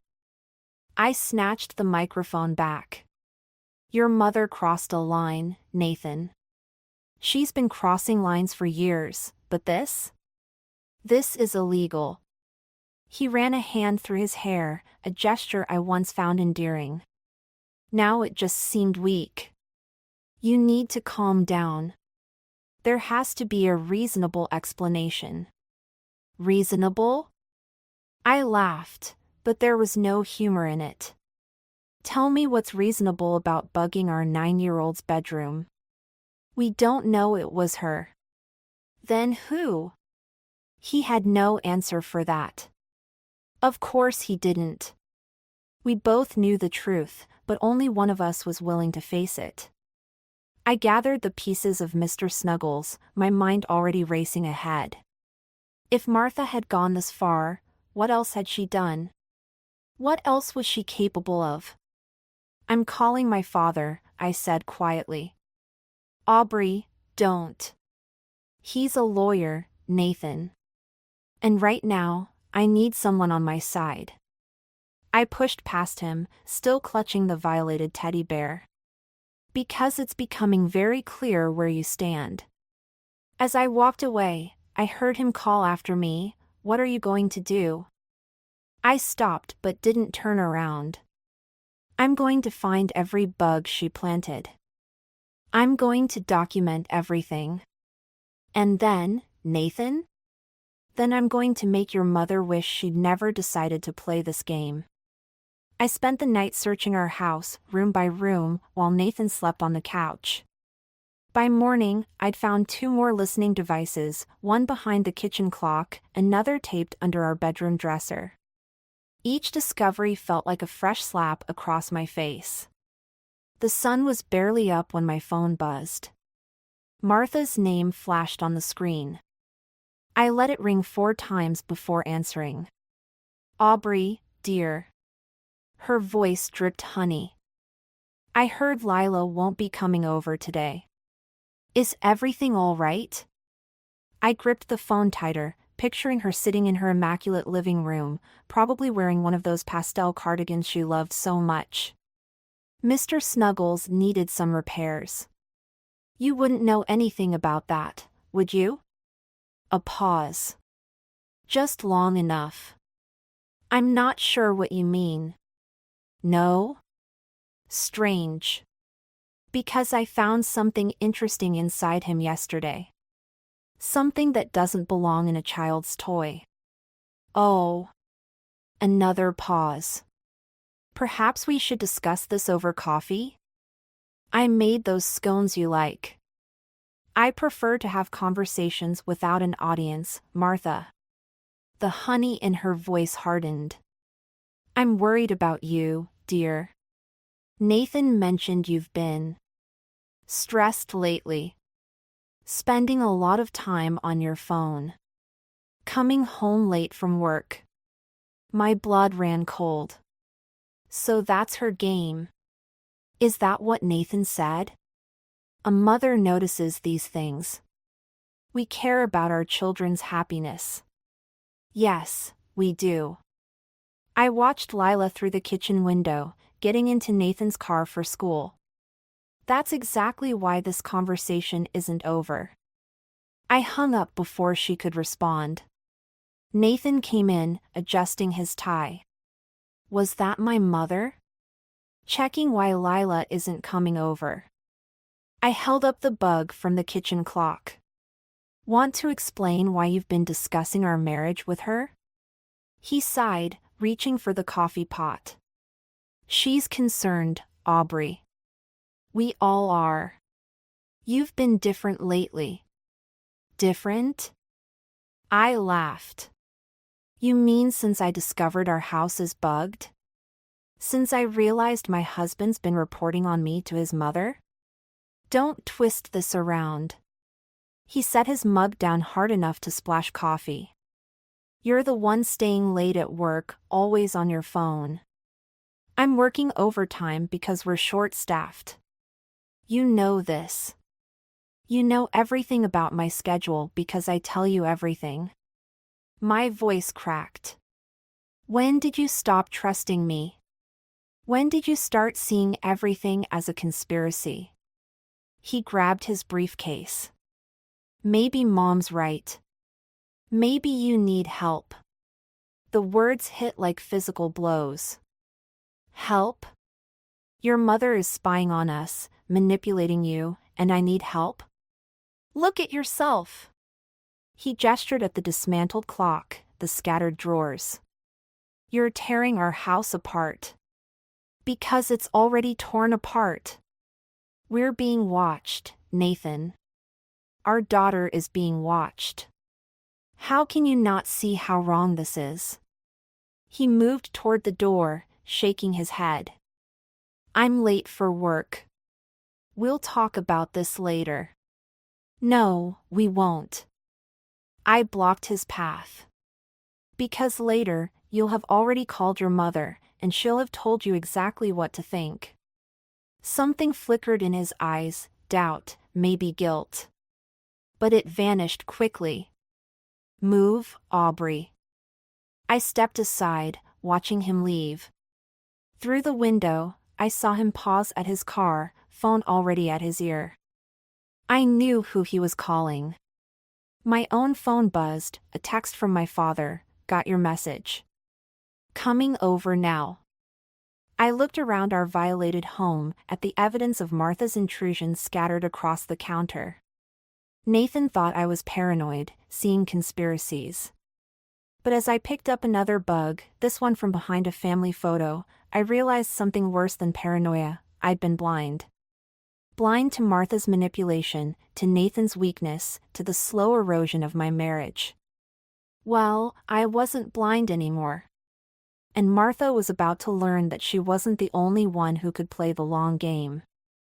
I pulled out my phone and dialed. Hello? A familiar voice answered. Sarah? It's Aubrey. Remember that favor you owe me? I need access to the security company's client records. Specifically, anyone who's purchased surveillance equipment in the last 6 months. Because if Martha wanted to spy on me, it was time to find out exactly how deep this rabbit hole went. Sarah's information proved more damning than I'd imagined. Martha hadn't just bought surveillance equipment, she'd hired a private investigator. 3 months of surveillance, all meticulously documented. My stomach churned as I spread the papers across my father's dining room table. She's been following me. My hands shook as I showed Henry the surveillance photos. Me at work, at the grocery store, having coffee with colleagues. Look at the dates, this started right after I refused to let her redecorate our house. Henry adjusted his reading glasses, his jaw tightening. This goes beyond harassment, Aubrey. This is criminal behavior. Dad, there's more. I pulled out my phone, showing him the text from our neighbor, Carol. Martha's been telling people I'm having an affair with my boss. That's why she hired the PI to prove it. That explains Nathan's behavior. Henry's voice was gentle, but his eyes were steel. She's poisoning him against you. The doorbell rang. Through the window, I saw Nathan's car in the driveway. My father squeezed my shoulder before going to answer it. Where's my wife? Nathan's voice carried from the foyer. Her car's been here all day. Lower your voice, Henry warned. You're in my house now. They entered the dining room, Nathan freezing when he saw the scattered surveillance photos. What is this? Your mother's handiwork. I held up a photo of me and my boss having lunch at a cafe. Tell me, Nathan, when she showed you these, did she mention it was a team lunch? That there were 6 other people at the table? He stepped closer, picking up photo after photo. These are from a PI? 3 months of surveillance. All because I wouldn't let her redesign our home. I laughed, but it sounded more like a sob. She's been spreading rumors about me, Nathan. Telling everyone I'm unfaithful. And you believed her. I didn't. He stopped, color draining from his face as he found the PI's detailed reports. She said she was worried about you. That you were acting suspicious. And that justified spying on your wife? Bugging our daughter's room? The front door opened again. Nathan? Are you here? Martha's voice, sickeningly sweet. In here, Mother. Nathan's voice cracked on the word. She appeared in the doorway, perfectly coiffed in her pale blue sweater set. Her smile faltered when she saw the photos. What's all this? Don't. Nathan held up a hand. Just. Don't. Darling, I can explain. Explain what? I stood, fury burning away my fear. How you hired someone to follow me. How you planted listening devices in my home. How you've been telling everyone I'm cheating on your son. I was protecting my family. Her mask slipped, revealing something ugly beneath. You've never been good enough for Nathan. I had to make him see. See what? Nathan interrupted. That you're willing to destroy my marriage? My daughter's security? Everything I did for you. No. His voice was quiet, defeated. You did it for yourself. Martha stepped toward him, but Henry moved between them. I think you should leave, Martha. Unless you prefer to explain your actions to the police? She straightened, smoothing her sweater. You're all overreacting. Nathan, come with me. We'll discuss this at home. But Nathan wasn't looking at her. He was staring at a photo of Lila at school, clearly taken with a telephoto lens. You followed my daughter? Martha's composure cracked. I needed to know. Get out. Nathan's hands were shaking. Get out before I forget you're my mother. After she left, silence filled the room. Nathan gathered the photos into a pile, movements mechanical. I'll need copies of everything. For the restraining order. Nathan, I started, but he cut me off. Don't. Please. He looked at me, really looked at me, for the first time in months. I don't expect you to forgive me. But I need to fix this. For Lila's sake, if nothing else. As he left, Henry touched my arm. What now? I watched Nathan's car pull away, thinking of all the nights I'd cried myself to sleep, doubting my own sanity. Now? Now we make sure Martha never hurts another family again. Because some betrayals cut too deep for simple forgiveness.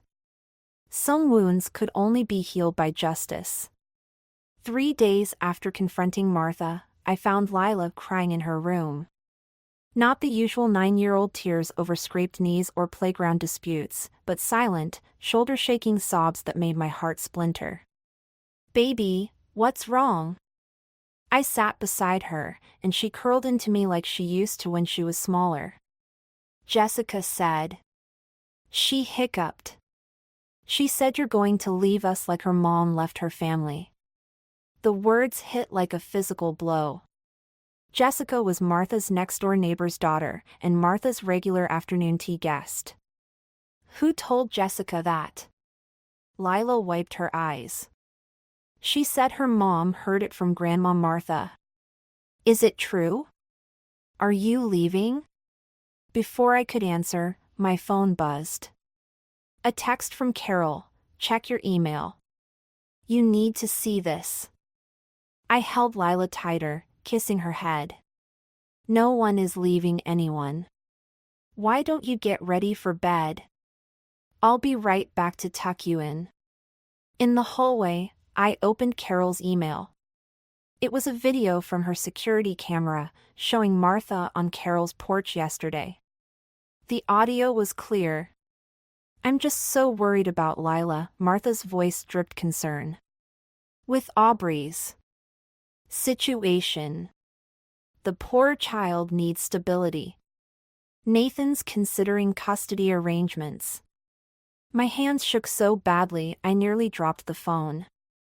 She wasn't just spreading rumors anymore, she was laying groundwork. Building a case against me. The doorbell rang.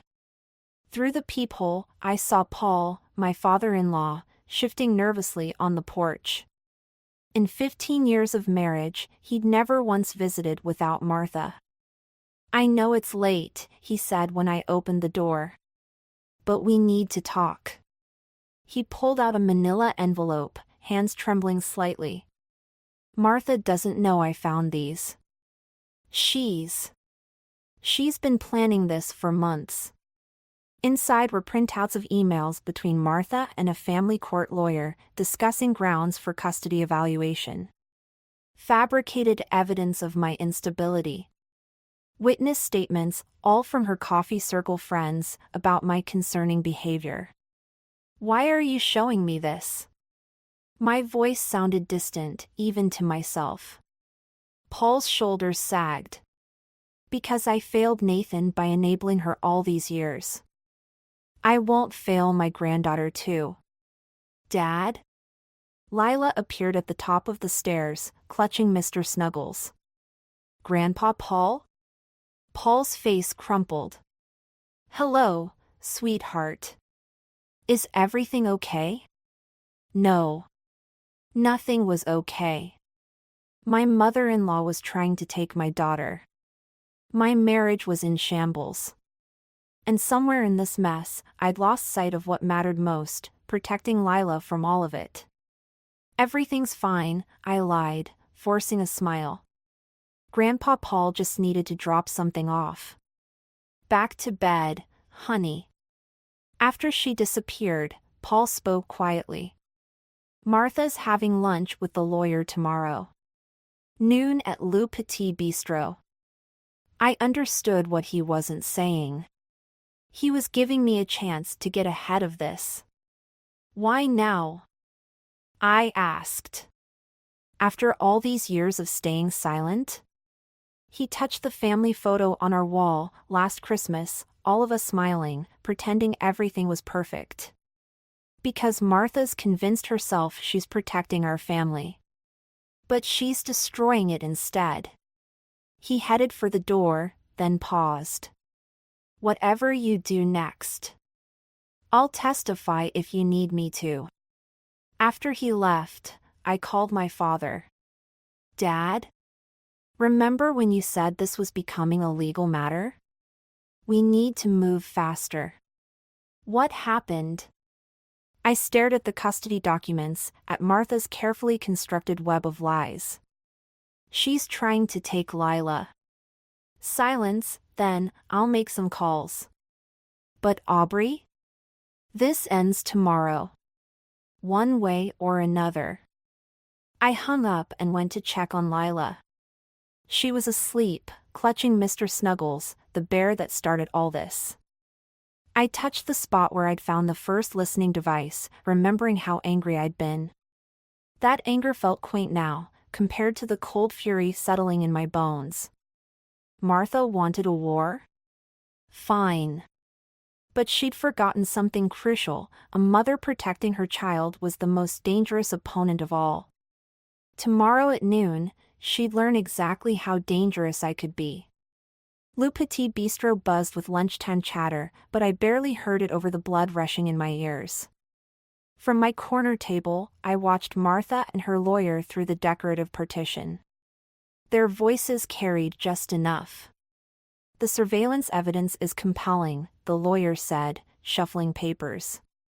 Combined with the neighbor testimonies. And the psychological evaluation?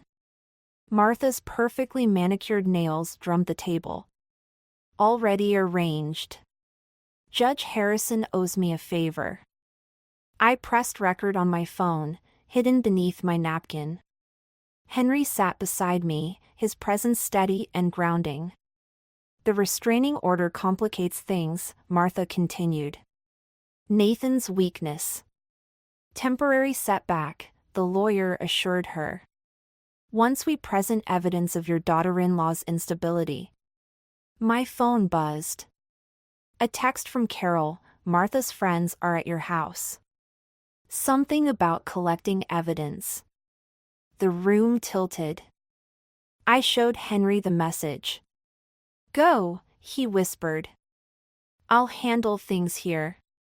I was halfway to my car when Nathan called. Why is my mother's bridge club going through our house?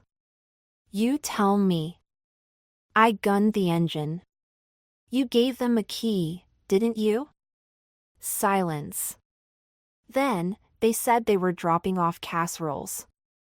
Because you've been struggling.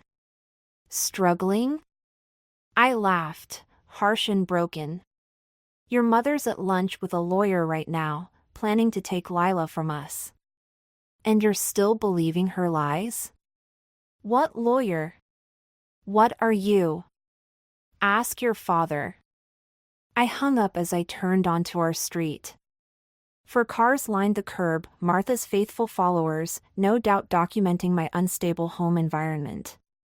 They scattered like roaches when I burst through the door. Sandra, Martha's best friend, clutched a notebook. Patricia stood by the stairs, photographing something with her phone. Eleanor rushed past me, face flushed. Looking for evidence? I called after them. Here's some breaking and entering. Harassment. Conspiracy. We're concerned about Lila, Sandra started. No. You're Martha's puppets. And you're all trespassing. They fled, but the damage was done. I found their handiwork upstairs, drawers left open, papers disturbed, photos removed from frames. They'd been thorough, searching for anything that could paint me as an unfit mother. Nathan arrived as I was documenting the invasion. Jesus Christ. Finally seeing it? I gestured at our violated home. Or do you need more proof of your mother's manipulation? He picked up a scattered photo, Lila's last birthday. I talked to Dad. About the lawyer, the custody plans. His voice cracked. How did we get here? You know how. Every time your mother crossed a line, you looked away. Every time she undermined me, you chose her side. And now. My phone buzzed again. Henry, got everything on tape. Martha confessed to fabricating evidence. Coming to you now. And now what? Nathan asked. I showed him the text. Now we end this. But I need to know whose side you're really on. He stared at the birthday photo, at our smiling faces frozen in happier times. I filed the restraining order against her. Isn't that enough? She's trying to take our daughter, Nathan. Legal action, manipulated evidence, false psychological evaluations. She's destroying our family, and you're still trying to find middle ground? His phone chimed, probably Martha, spinning more lies. He ignored it. What do you need me to do? Testify. I met his eyes. Against your mother. Help me protect our daughter. The front door opened, Henry arriving with the recording. Nathan's phone chimed again. The moment stretched, taut with possibility and heartbreak. I can't testify against her, he finally said. She's my mother. And there it was. The final betrayal. The last thread snapping. Then I'll do it alone. I turned away, throat burning. But understand something, after this, there's no going back. You're choosing your mother over your daughter's safety.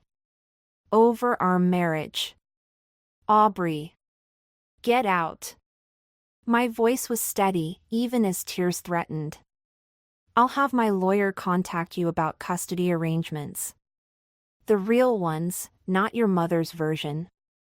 As Nathan left, I touched the photo he dropped, our last happy moment as a family. Tomorrow, I'd use Martha's own tactics against her. Tomorrow, I'd fight for my daughter with everything I had. But tonight, I'd mourn what was lost. And prepare for war. The courthouse steps felt endless as I climbed them, clutching my evidence folder. Martha stood at the top with her lawyer, wearing victory like another designer outfit. Behind her, Nathan avoided my eyes. Last chance to be reasonable, Martha's lawyer called down. Drop the harassment claims, and we can discuss visitation rights. Visitation rights. For my own daughter. The words made me stumble, but Henry's hand steadied my elbow.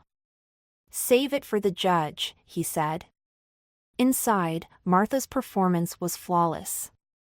Concerned grandmother, worried about her unstable daughter-in-law. Her lawyer presented photos of my ransacked house, the same house her friends had violated. Testimonies about my erratic behavior, watching my daughter's school, documenting conversations, growing increasingly paranoid. Then came the psychiatric evaluation. The one I'd never taken.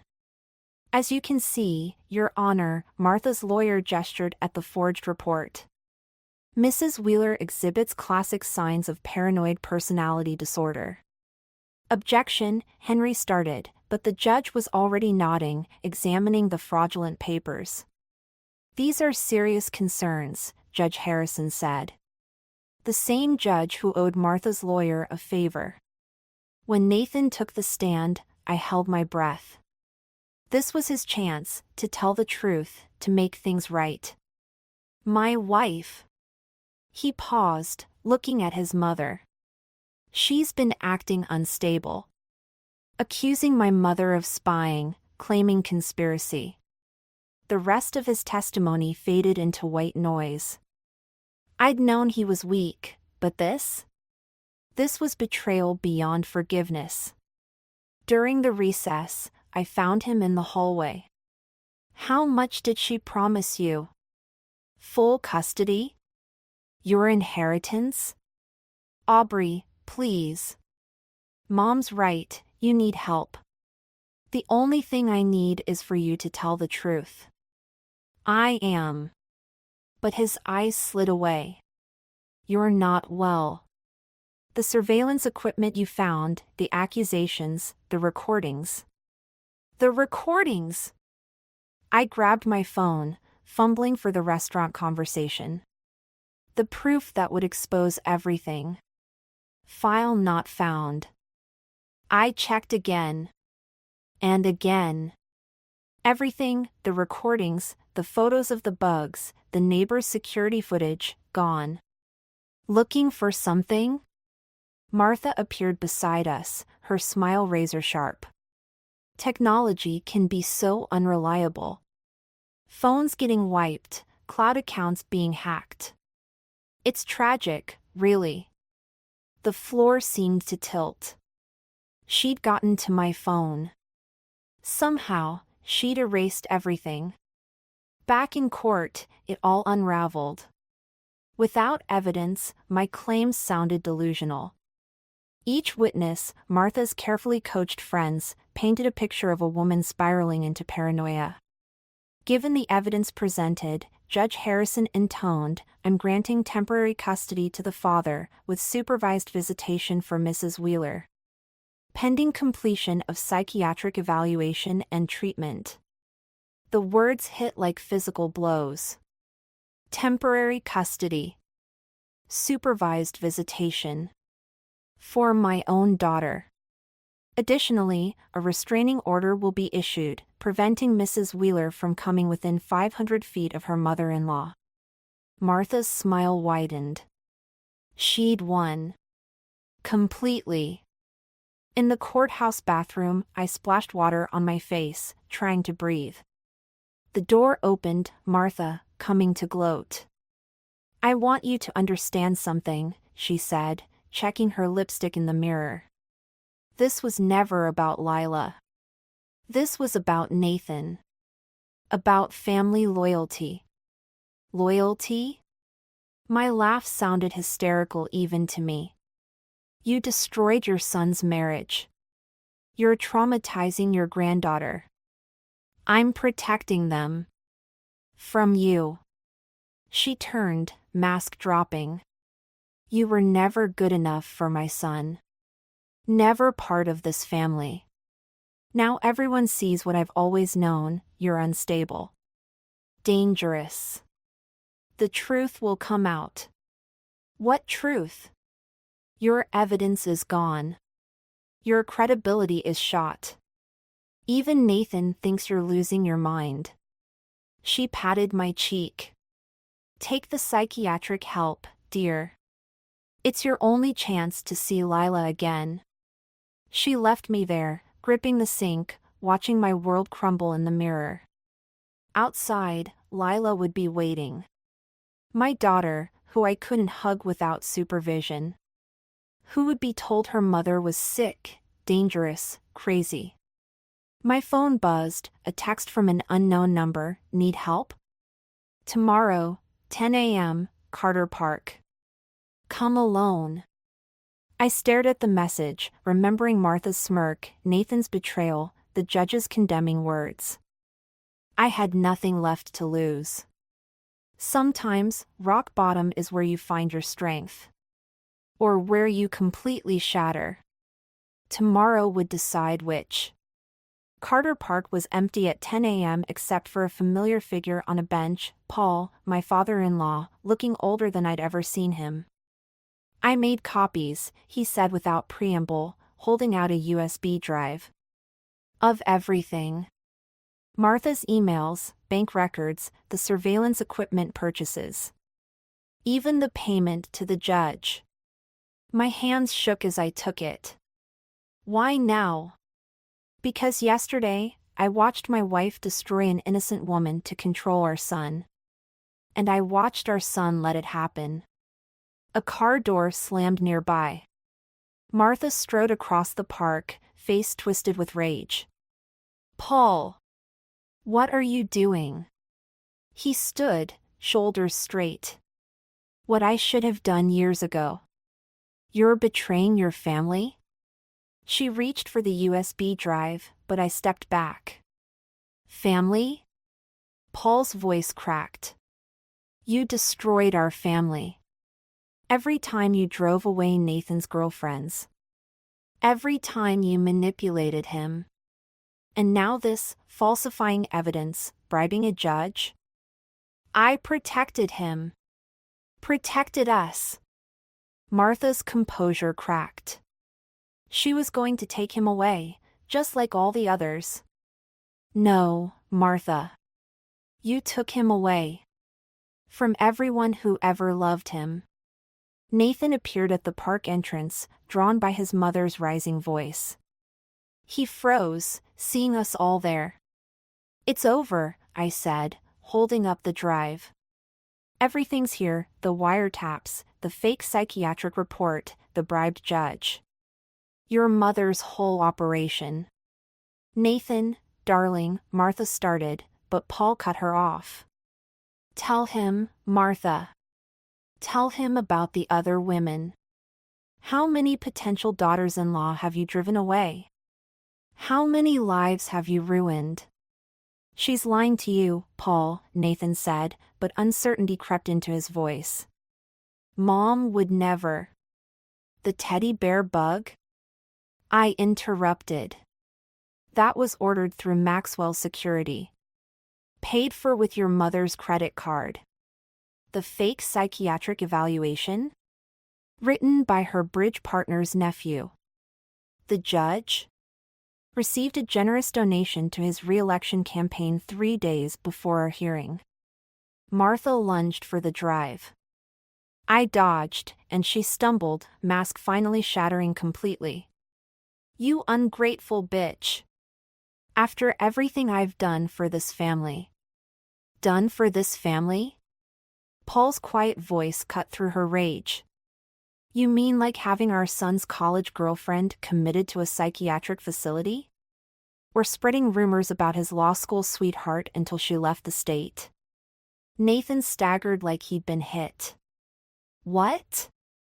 Sarah Martinez, Paul continued. Rebecca Chen. And now Aubrey. All unstable. All dangerous. All driven away because they threatened your control. I did it for you. Martha grabbed Nathan's arm. They weren't good enough. None of them understood family loyalty like we do. Loyalty? Nathan pulled away. You made me think my wife was crazy. You tried to take my daughter away. To protect you. Everything I did was for yourself, I finished. But it's done now. The evidence goes to the ethics board tomorrow. The judge will face investigation. Your friends will be charged with breaking and entering. You can't prove anything. Paul stepped forward. I can. I've watched you destroy lives for 30 years, Martha. I kept quiet, made excuses. No more. Martha's face contorted. She turned to Nathan, reaching for him. Darling, please. But Nathan was staring at the USB drive, at the proof of his mother's manipulation. At the wreckage of his marriage, his family, his trust. I choose my daughter, he said quietly. I choose my wife. Martha crumpled, decades of control slipping away. But I felt no satisfaction, no triumph. Only exhaustion and a deep, aching sadness for the family she destroyed. The restraining order stays, I told her. But this time, it's real. Stay away from my daughter. Stay away from my family. As we left the park, Paul to his car, Nathan to his mother's side despite everything, I realized something. Revenge wasn't about destroying your enemy. Sometimes, it was about finally breaking free. Tomorrow, I'd rebuild my life. But today, watching Martha sob on a park bench, I understood that she'd lost far more than I ever could have taken from her. She'd lost everything. And she had no one to blame but herself. The judge's revised custody ruling sat unopened on my kitchen counter while Lila played in the backyard of our new home. Through the window, I watched her showing Mr. Snuggles, newly restored and bug-free, how to do cartwheels. My phone buzzed. Nathan. Did you get the envelope? Just arrived. I won't contest whatever it says. His voice was tired, heavy with the weight of recent months. You deserve full custody after everything. I watched Lila tumble in the grass, her laughter carrying through the open window. She needs her father, Nathan. Even if I can't trust her husband anymore. The doorbell rang. Paul stood on the porch, holding a cardboard box. Found these while packing up the house, he said, setting it down. Thought you should have them. Inside were photo albums, birthday cards, wedding memories, pieces of a life Martha had tried to erase. And beneath them, a leather-bound journal. Martha's, Paul explained. I think you should read it. Later that night, after Lila was asleep, I opened the journal. Martha's precise handwriting filled pages with familiar names: Sarah Martinez, Rebecca Chen, all Nathan's previous relationships. Each entry detailed perceived threats, planned interventions, calculated destructions. Then I found my name. Aubrey fights back, she'd written. The others gave up, walked away. She's dangerous, she'll take Nathan from me. I can't lose another child. Not after James. I called Paul. Who's James? Silence crackled across the line. Nathan's twin brother. He died when they were 3. Martha. She never recovered. Started seeing threats everywhere. Became obsessed with controlling Nathan, protecting him. Understanding didn't bring forgiveness, but it brought something else, release. Martha wasn't just a monster, she was a broken woman who turned her pain into poison. The next morning, I opened the custody ruling. Joint custody, with conditions: Nathan would attend therapy, Martha would maintain the restraining order. And our family counselor would oversee transitions. As I drove Lila to her father's house, she clutched Mr. Snuggles. "Is Grandma Martha sick?" she asked suddenly. "In a way, honey. Sometimes people get hurt inside, and they hurt others because they're scared. Like when I pushed Jenny at school because I was scared of losing my best friend." My throat tightened. Something like that. Nathan waited in his driveway, not our old house, but a small rental across town. Away from Martha's influence. "Dad!" Lila ran to him, bear tucked under her arm. "I found Martha's journal," I said quietly while Lila explored Nathan's new garden. "About James." He stiffened. "I barely remember him." "But Mom." "She remembers everything. Every day, every moment. It doesn't excuse what she did." "No." He watched Lila examining a butterfly bush. "But maybe it explains it. The therapist says." "Nathan." I touched his arm, the first contact in months. "I'm not interested in Martha's healing journey. I'm interested in our daughters." He nodded, understanding the boundaries being drawn. "She's lucky to have you as her mother." "And her father," I added, surprising myself with the sincerity. "When he remembers to be one." That evening, I sat in my new garden, reading Martha's journal one last time. Not for revenge or validation, but to understand the shape of the wound that had nearly destroyed my family. The last entry was recent: "I see now what I've become. What I've lost. Nathan, James, everything. Perhaps this is my punishment, to finally recognize the monster in the mirror." I closed the journal and watched the sunset paint my garden gold. Tomorrow would bring new challenges: co-parenting with Nathan, helping Lila understand, building a life from the ashes of the old one. But tonight, I understood something vital: true justice isn't about making others suffer. It's about breaking cycles of pain before they poison another generation. I took Martha's journal inside, placing it on a high shelf. Not to keep, not to use, but to remember. Sometimes the greatest victory is simply refusing to become what hurt you. "You're useless, Layla. Absolutely useless," Ronan sneered, his voice dripping with contempt. I fought back the tears stinging my eyes, refusing to show weakness in front of his family. 7 months pregnant, I had felt a wave of dizziness wash over me and needed to sit down. Instead of concern, my husband's reaction was filled with disdain. "Look at her, can't even stand up straight carrying my child." Ronan's parents, Mason and Lila, remained stone-faced, offering no defense. The rest of the family averted their eyes, an uncomfortable silence filling the room. It was supposed to be a celebratory dinner, bringing the extended family together before the baby's arrival. But like most family gatherings, it became another exhibition of Ronan's cruelty towards me. "Your grandchild," I corrected him sharply. "Or did you forget I'm carrying your daughter?" Ronan rolled his eyes. "If it was a son, it might actually be worth something." Gasps rippled through the room, but Ronan seemed unfazed by his callous remark. I felt a sharp kick from my unborn daughter, as if she could sense her father's indifference. Mustering all my strength, I rose to my feet, steadying myself against the table. "How dare you diminish the value of your own child before she's even born?"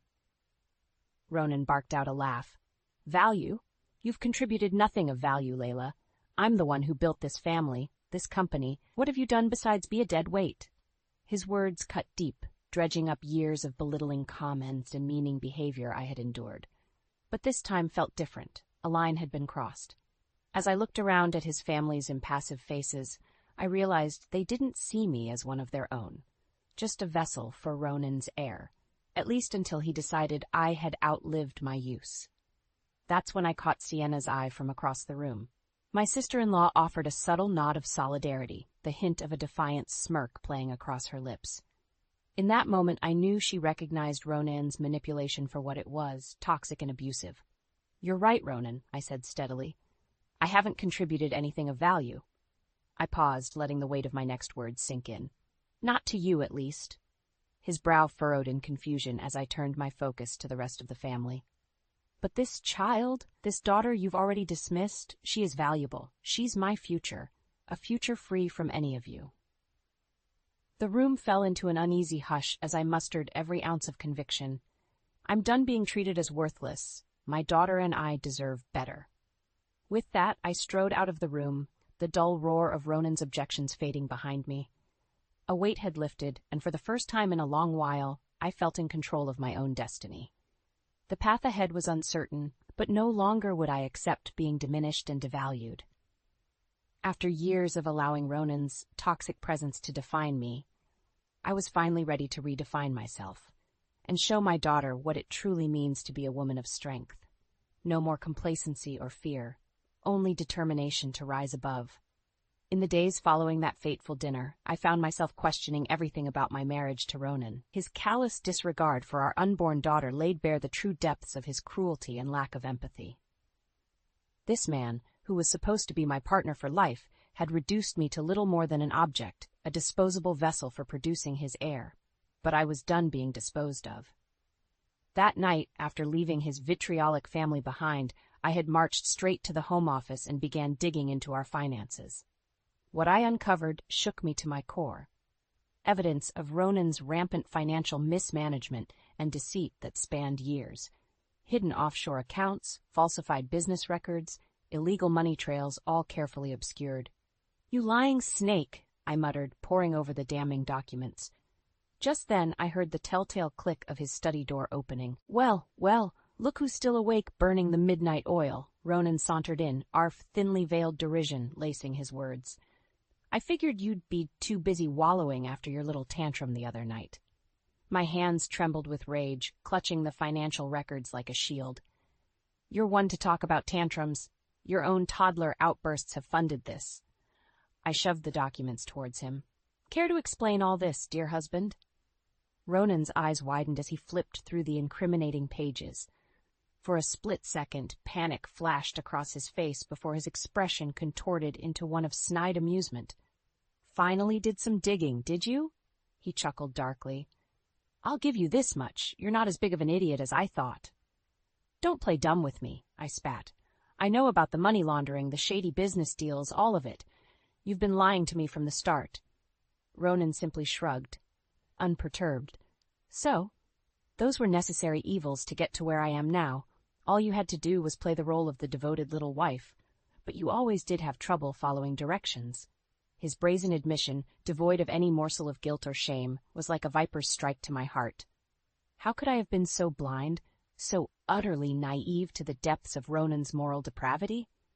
You selfish, heartless bastard, I seethed, fists clenched. Did you ever love me at all? Or was I always just a means to an end in your grand game of lies and deceit? A cruel smirk played across his thin lips. Now you're catching on, but you're giving yourself too much credit, pet. You were a convenient accessory, a pretty ornament to adorn my winning success story. Nothing more. White-hot anger flooded my veins as the weight of his treachery washed over me in waves. This man didn't deserve an ounce of my loyalty or affection, not after everything he'd done, all the ways he'd betrayed and belittled me. And in that moment, I made a vow to myself and to my unborn daughter. I would bring this whole rotten edifice crashing down around him. Ronan wanted to see me as worthless, as nothing more than a means to an end. Fine, I would show him just how ruinous being underestimated could be. Rising to my feet, I met his cold stare with white-hot defiance blazing in my eyes. "You're going to regret the day you ever crossed me, Ronan. This—" I waved the documents with contempt. "All of this is going to be your undoing. No more hiding, no more lies. I'm going to make sure everyone sees you for the soulless snake that you truly are." Ronan let out a contemptuous bark of laughter, seemingly unfazed by my declaration of war. But I could see the slightest flicker of uncertainty in those beady eyes of his. Good, the first embers of fear had been stoked. My path was now clear. It was time to rally my forces, gather my allies, and enact the grand unraveling of Ronan Jacobs' carefully cultivated lies. The reversal of his ill-gotten fortunes was going to be deliciously karmic, and I would be the orchestrator of his downfall, just as he had been the architect of my dehumanization. The great game of revenge was only just beginning. In the aftermath of my explosive confrontation with Ronan, I found myself at a crossroads. His web of deceit surrounding the family business was so intricately spun, taking him down would require more than just my resolve. I needed an inside source, an ally with intimate knowledge to counteract his uncle's shadowy machinations. That's when Sienna entered the picture. My sister-in-law had been sidelined by Ronan and the family elders for years, deemed too headstrong and independent for their antiquated tastes. But her marginalization shielded her from their corruption, allowing her to see the rot festering at the core with striking clarity. I reached out to her a few days after discovering Ronan's illicit financial records, suggesting we meet for lunch to catch up. Sienna, ever perceptive, seemed to sense the weight behind my request. "So what's really going on, Layla?" she asked once we were seated at a quiet cafe, her eyes narrowed with cautious curiosity. "This can't just be a social call after what went down at your dad's place." Exhaling slowly, I pulled out the now dog-eared folder and slid it across the table towards her. "See for yourself. Ronan's lies run much deeper than any of us realized." Sienna's brow furrowed as she flipped through the damning pages, her expression oscillating between disbelief and anger. When she finally looked up at me, her green eyes were blazing with righteous fury. "That arrogant, chauvinistic prick," she hissed, slamming the folder shut. I knew he was a bastard, but this is a new low, even for him. A rueful smile tugged at the corner of my lips. It felt vindicating to have someone finally see Ronan's treachery for what it was. "You and me both. That's why I need your help taking him down." Sienna cocked an eyebrow quizzically. "My help? Why come to me?" "Because you're one of the few people with a frontline view into the family's dealings," I said frankly. "With your insight into their illegal activities, we'd have a better chance of exposing Ronan's lies and watching the whole corrupt edifice crumble." For a long moment, Sienna studied me appraisingly before letting out a bitter chuckle. "Gotta hand it to you. You've got a set of steel ovaries going up against Ronan like this." Her gaze turned flinty, burning with years of repressed resentment towards my husband and his family. "I'm in. It's high time that misogynistic prick got taken down a few pegs." Relief washed over me, knowing I had a co-conspirator, and a fiercely capable one at that. With Sienna's insider knowledge combined with my evidence, we would be an undeniable force to be reckoned with. "So what's the plan?" she asked, leaning in conspiratorially. "How do you want to dismantle this cancer infecting our family?" A feral grin spread across my face as I laid out my initial strategy. Lawsuits, information leaks to the press, back-channel communications to law enforcement, nothing was off the table. Like Jenga pieces, we would systematically extract the foundational blocks underlying Ronan's empire until the entire decrepit tower came crashing down around him. Sienna listened intently, offering insights and recommendations along the way. Our partnership was quickly solidifying into a potent alliance, two wronged women joining forces to enact poetic justice. "You know there's no turning back after this, right?" Sienna cautioned once I finished laying out my plan. "Ronan's going to come after us, after you, with everything he has left." I felt my daughter kick insistently from within my womb, as if lending her strength and conviction to my cause. With a resolute nod, I met Sienna's gaze head-on. "Let him try," I said, cold determination lacing my voice. "I'm done running scared. It's time for Ronan to learn what happens when you back a mother into a corner." Sienna flashed me a wolfish grin, her eyes glinting with feral approval. Well then, let's make that bastard pay. And with that, the gears of our intricately weaved con were set in motion. Ronan's downfall was now inevitable. He just didn't know it yet. With Sienna as my co-conspirator, the wheels were in motion to demolish Ronan's empire of lies and deceit. But exposing him wouldn't be a simple task. We needed to lay the groundwork meticulously, shoring up our defenses while weakening his position through strategic strikes. Over the following weeks, Sienna and I became a well-oiled machine. She provided insider intelligence on the family's illegal dealings, while I leveraged my financial evidence to start building a comprehensive case against Ronan. Money trails, damning documentation, back-channel whispers to law enforcement, everything was falling into place. I also began lining up allies in preparation for the inevitable battle to come. Some were easy to recruit, like Sienna's younger brother Caleb, who had long resented Ronan's boorish behavior. Others were more hesitant, but the weight of the evidence against my husband ultimately proved convincing. "This is some heavy stuff, Lay," Jen, my best friend since childhood, muttered as she pored over the paper trail detailing Ronan's fraud. "You know he's going to fight this tooth and nail, right?" "That's the plan," I replied grimly. "He's going to realize just how big of a mistake it was underestimating what a woman's scorn can accomplish." Jen shook her head in disbelief. "I knew that asshole was a piece of work, but money laundering? Illegal business dealings? Jesus." Her gaze turned serious as she looked up at me. "You sure you're ready for the fallout that comes with taking him down like this? He could try to take everything. Your money, the baby. My hand instinctively went to my swollen belly as I felt my daughter shift inside me. That was the entire crux of this mission, wasn't it? To ensure she would never have to suffer the same toxic mistreatment I had endured. To build her a life free of Ronan's poisonous influence. "He doesn't get to decide what's best for my child, not anymore," I said firmly. "If he wants a war, he's going to get one, and I don't intend to lose." Jen studied me appraisingly for a long moment before giving a resolute nod. "Then you've got my full support. Let's take that bastard down." With more allies rallying to the cause, our efforts started bearing fruit.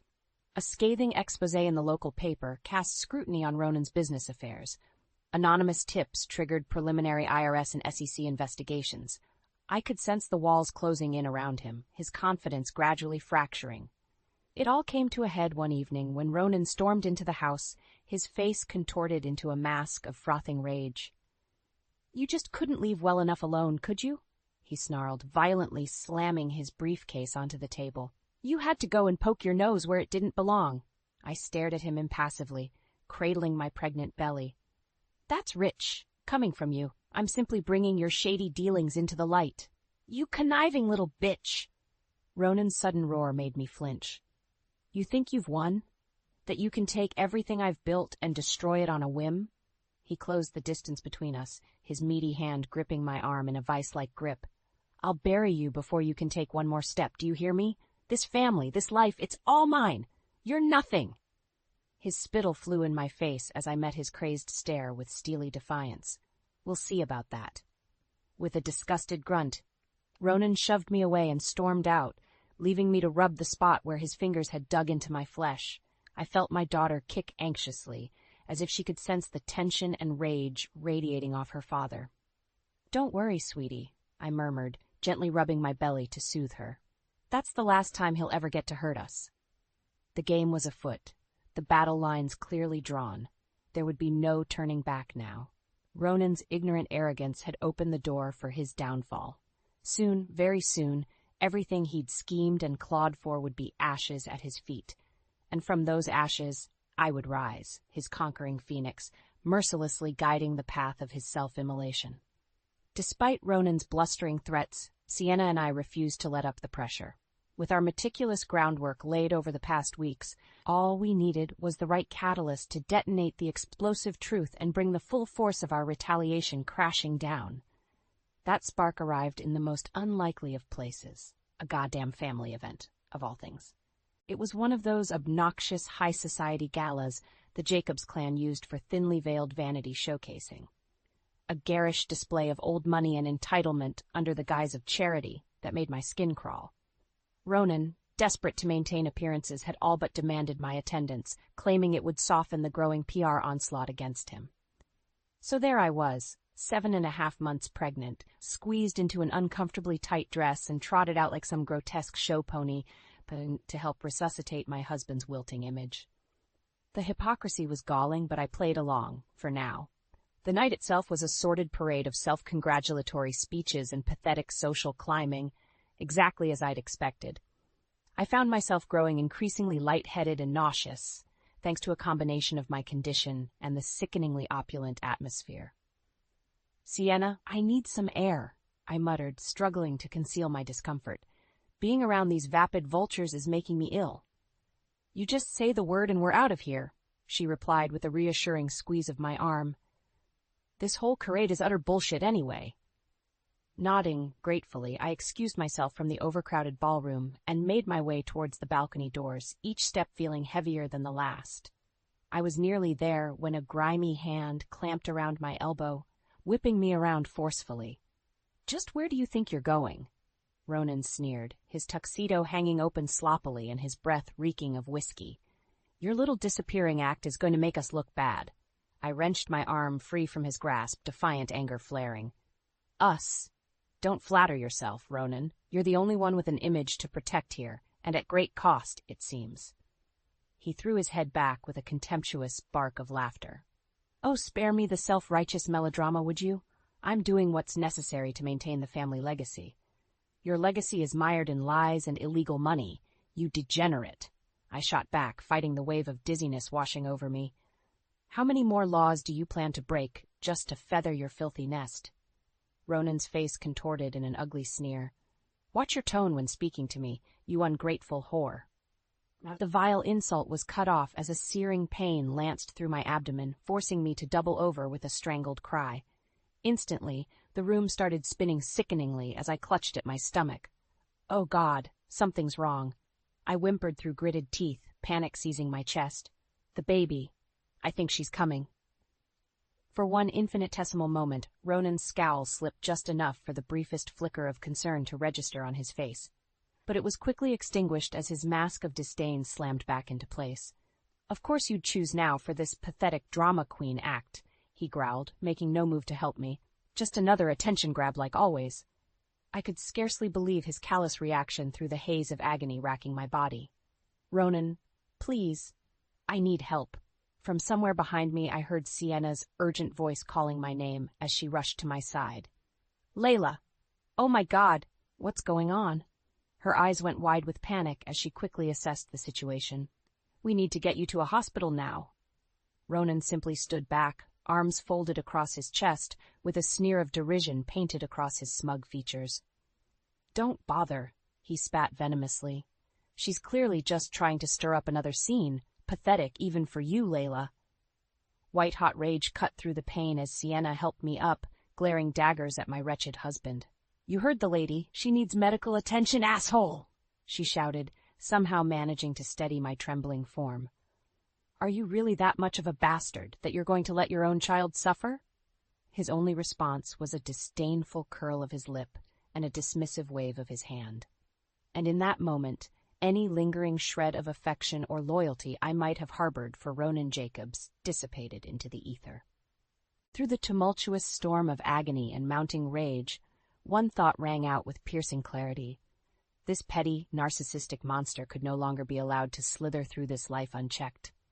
Not after everything he'd done, every reprehensible betrayal and cruelty I had endured at his hands. As Sienna half-carried, half-dragged me out of that wretched gala, the air thick with horrified murmurs from onlookers, I knew with every fiber of my being that there would be no quarter given, no more playing by his rules, operating within his corrupt boundaries. From this night forward, the delicate campaign of attrition would give way to an all-out scorched earth offensive. Ronan's downfall was no longer a question of if, but when. And I would be the White Walkyrie leading the charge over the charred remains of his pathetic existence until only ash and ruin remained. After the disastrous gala where Ronan so callously disregarded my health and our unborn child's well-being, any pretense of civility between us disintegrated into acrid dust. With Sienna's help, I had been rushed to the hospital, the doctors just barely managing to halt my premature labor. But that horrific night proved to be the flashpoint, the spark that ignited the wildfire of our intricately laid revenge plot. While I recovered under Sienna's watchful care, she began systematically executing the final phases of our operation, unloading salvo after salvo of damning evidence, whistleblower accounts, and criminal documentation onto the appropriate channels. Authorities, journalists, corporate watchdogs, no stone was left unturned as she mercilessly exposed the staggering depths of Ronan's duplicity and criminality. The dominoes began falling rapidly after that, one by one, until an unstoppable chain reaction took hold. SEC investigations gave way to federal grand juries, which then triggered disastrous civil lawsuits and IRS tax fraud probes. What had once been a contained snuff operation ballooned into an all-consuming inferno that threatened to engulf Ronan's entire empire of lies. And at the center of that conflagration stood the man himself, eyes bulging with impotent rage as he watched everything he'd conned and swindled for decades up in acrimonious smoke. You meddlesome bitch, he roared, slamming his meaty fist onto the desk during one of his increasingly frequent tantrums. You've ruined everything. My life's work, our legacy. It's all ashes because of your insipid vendetta. I regarded him stoically from across the office, completely unmoved by his theatrics. You have no one to blame but yourself, Ronan. Your greed and hubris were your own undoing, not me. His beady eyes narrowed to slits as he rose from behind his desk on unsteady feet. Don't play innocent with me, Layla. I know you were behind this. All of this. He gestured wildly at the stacks of legal notices and indictments littering every surface, debris from the smoldering remains of his diseased empire. You and that venomous snake, Sienna. We simply exposed the truth you worked so hard to bury, I countered coolly. Did you really think you could run this criminal farce indefinitely without any consequences? Ronan bared his teeth in an approximation of a snarl as he closed the distance between us. Up close, I could smell the reek of cheap whiskey and nervous sweat wafting off his disheveled form, a pitiful shell of the formerly sleek, intimidating con man whose fear I had lived in for so many years. You arrogant little... His slurred insult was cut off as a tiny, mewling cry pierced the air. My newborn daughter shifting restlessly in her carrier beside me. I shot him a withering glare, squaring my shoulders protectively. That's enough out of you, not another vulgarity in front of my child. I fixed him with an icy stare, letting the unspoken threat resonate. You've inflicted enough trauma on this family. For a long, tense moment, we simply stared each other down, the snarling, feral beast backed into an inescapable corner, and the predator calmly observing its final throes. At last, Ronan seemed to wilt beneath the weight of crushing defeat clouding his gaze. Damn you, he spat bitterly, slumping back against his desk with a dull thud. Damn you and that bastard child to hell. As if on cue, Sienna strode into the room, eyes flashing as she took in the tense scene before her. Everything okay in here? Shooting Ronan one final look of disgust, I turned to face my co-conspirator and gave a tight nod. Never better. Just tying up some loose ends with the soon-to-be former Mr. Jacobs. A wicked grin split Sienna's features as she regarded her disgraced cousin with undisguised glee. Well, don't let me interrupt the reckoning. By all means, allow me to join in verbally eviscerating the sniveling husk of this pathetic, arrogant worm. She leveled a mocking glare at Ronan. Go on, you gaping asshole. What other lies do you have left to try and peddle? Ronan simply glowered in impotent rage, clenching and unclenching his fists. The faintest mutters of denial and heated curses escaped his trembling lips, but it was obvious the fight had left him. His will, his decades-long charade of power and dominance, had finally been irrevocably shattered. Turning my back to his crumpled, mumbling form, I bent down to tenderly scoop up my slumbering infant daughter, cradling her against my chest as a fierce wave of protectiveness washed over me. She was my everything now, my sole purpose, and all that mattered in this miserable world. And in that moment, I silently swore to whatever higher power that may exist, that my precious girl would never have to endure the trauma of Ronan's toxicity or fall under the twisted clutches of his family legacy. The karma he had wrought through his lifetime of malice and depravity was his cross to bear, not hers. Come on, Sienna. Let's go home. There's nothing left for us among the ashes of Ronan's ruin. I spared one last contemptuous glance over my shoulder at the wretched, sniveling husk that was once my husband. This one can stew in his self-made purgatory alone. With a curt nod, Sienna fell into step beside me as we strode from the smoldering ruins of Ronan's decrepit empire. Behind us, I could feel his seething gaze burning impotently into the back of my skull. But I didn't falter, didn't dare look back.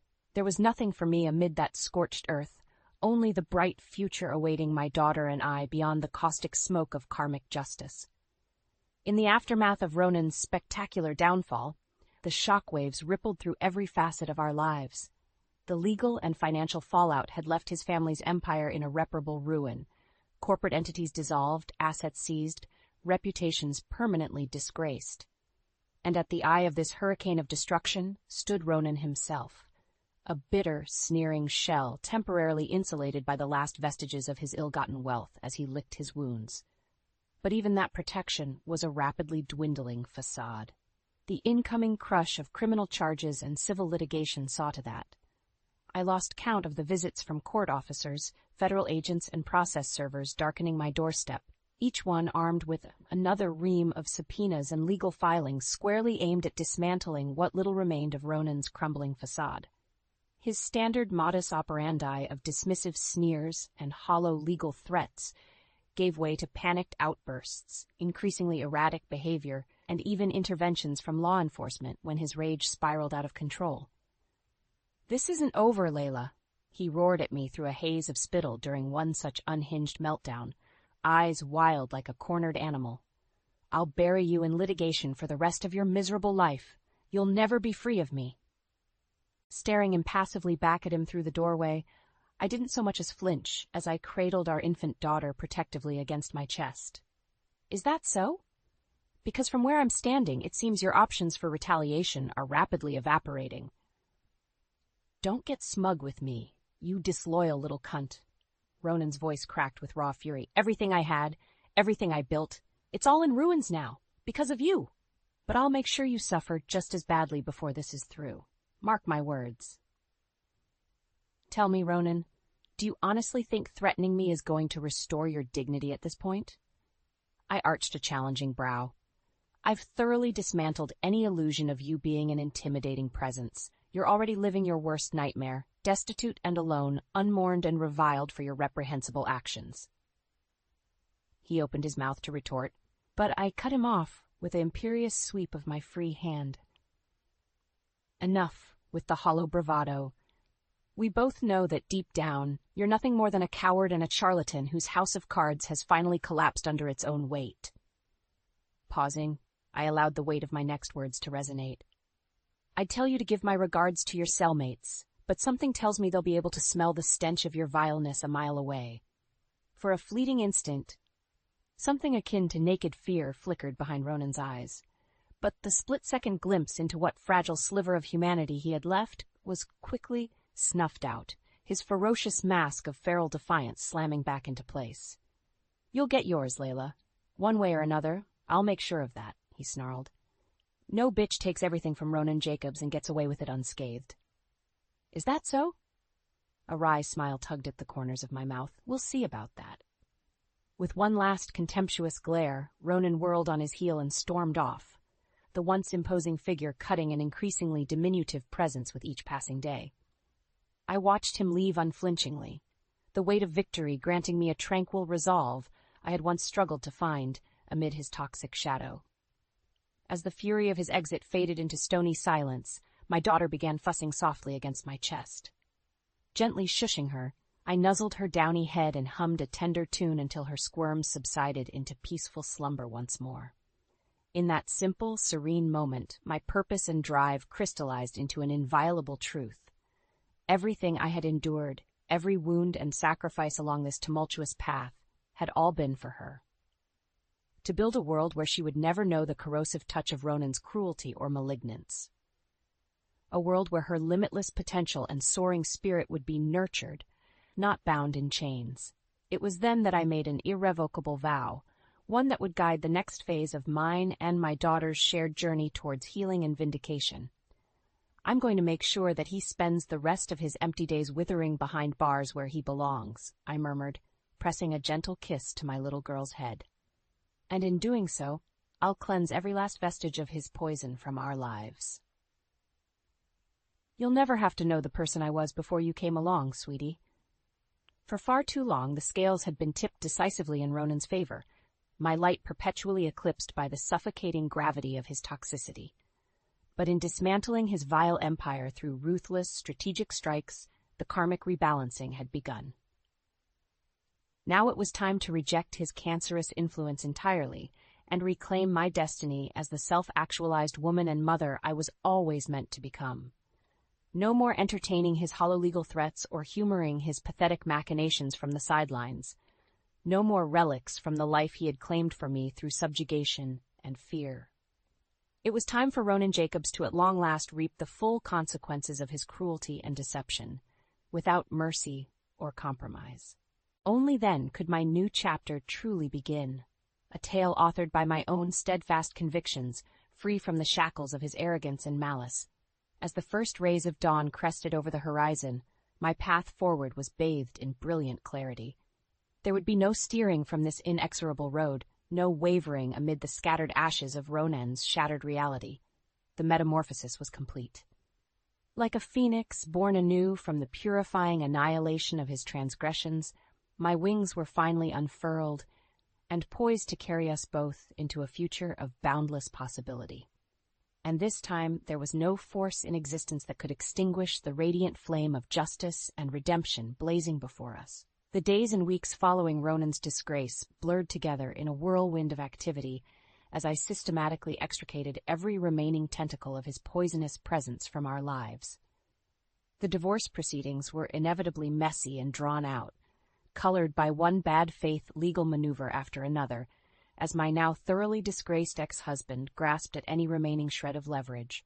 But flanked by an impeccably prepared legal team and emboldened by Sienna's stalwart support, his pathetic delaying tactics proved futile. In the end, the courts had little sympathy to spare for a man whose reprehensible actions had been laid bare so publicly. Within 6 months, the divorce decree was ironclad. Full custody of our daughter, a sizable monetary settlement from what meager funds remained attachable after all the asset seizures, and every last thread connecting me to that rotting family legacy unceremoniously severed.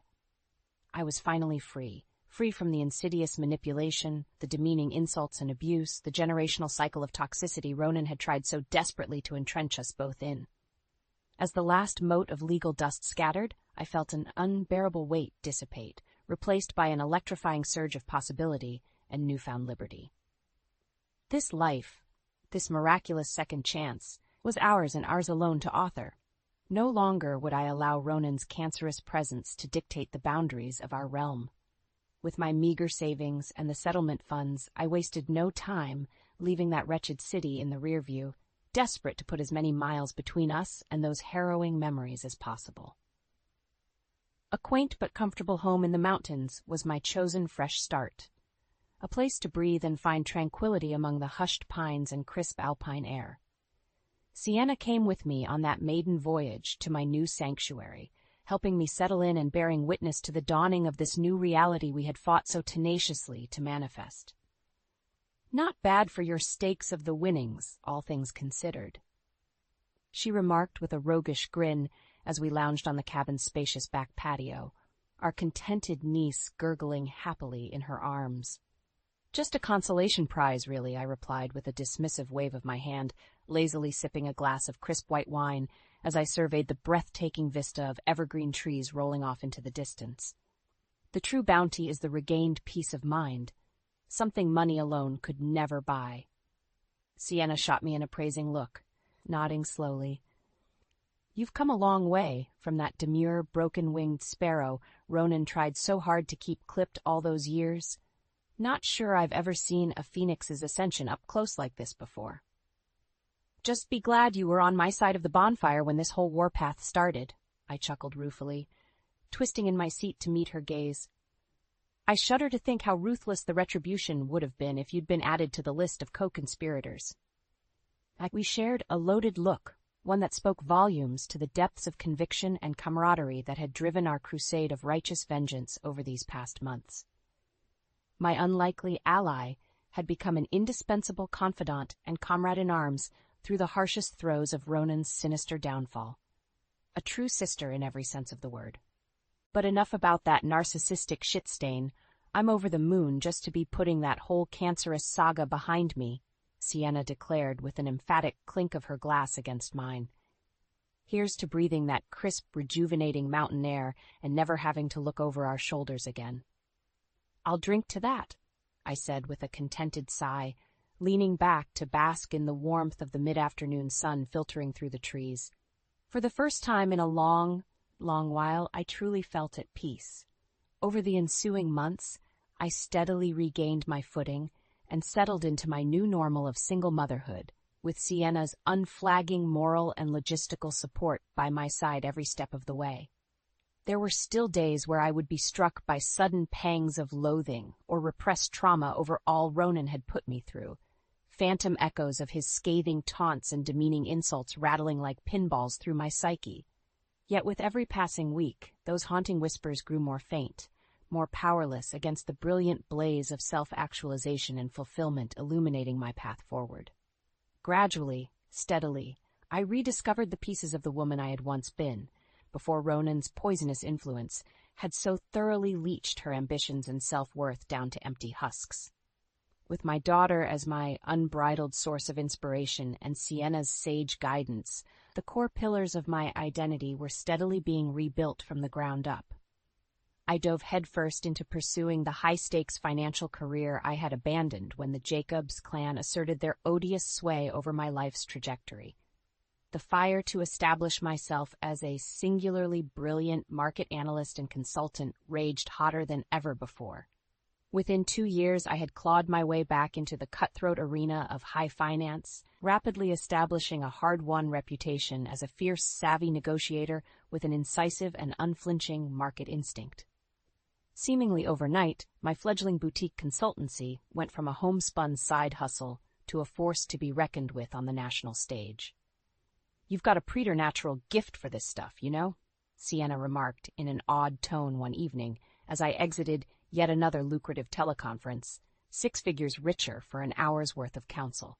"The sheer brass one's on you to step back into this shark's den after everything you went through." I simply shrugged, my gaze drifting over to where my 5-year-old daughter lay curled up in contented slumber on the couch, clutching her favorite stuffed rabbit. They tried to break me, and nearly succeeded, mostly because I allowed them to.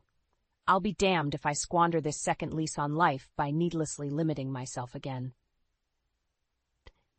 The raw truth of those words hung in the air for a heavy pause as we both watched my little girl's peaceful rising and falling beneath her tattered blanket.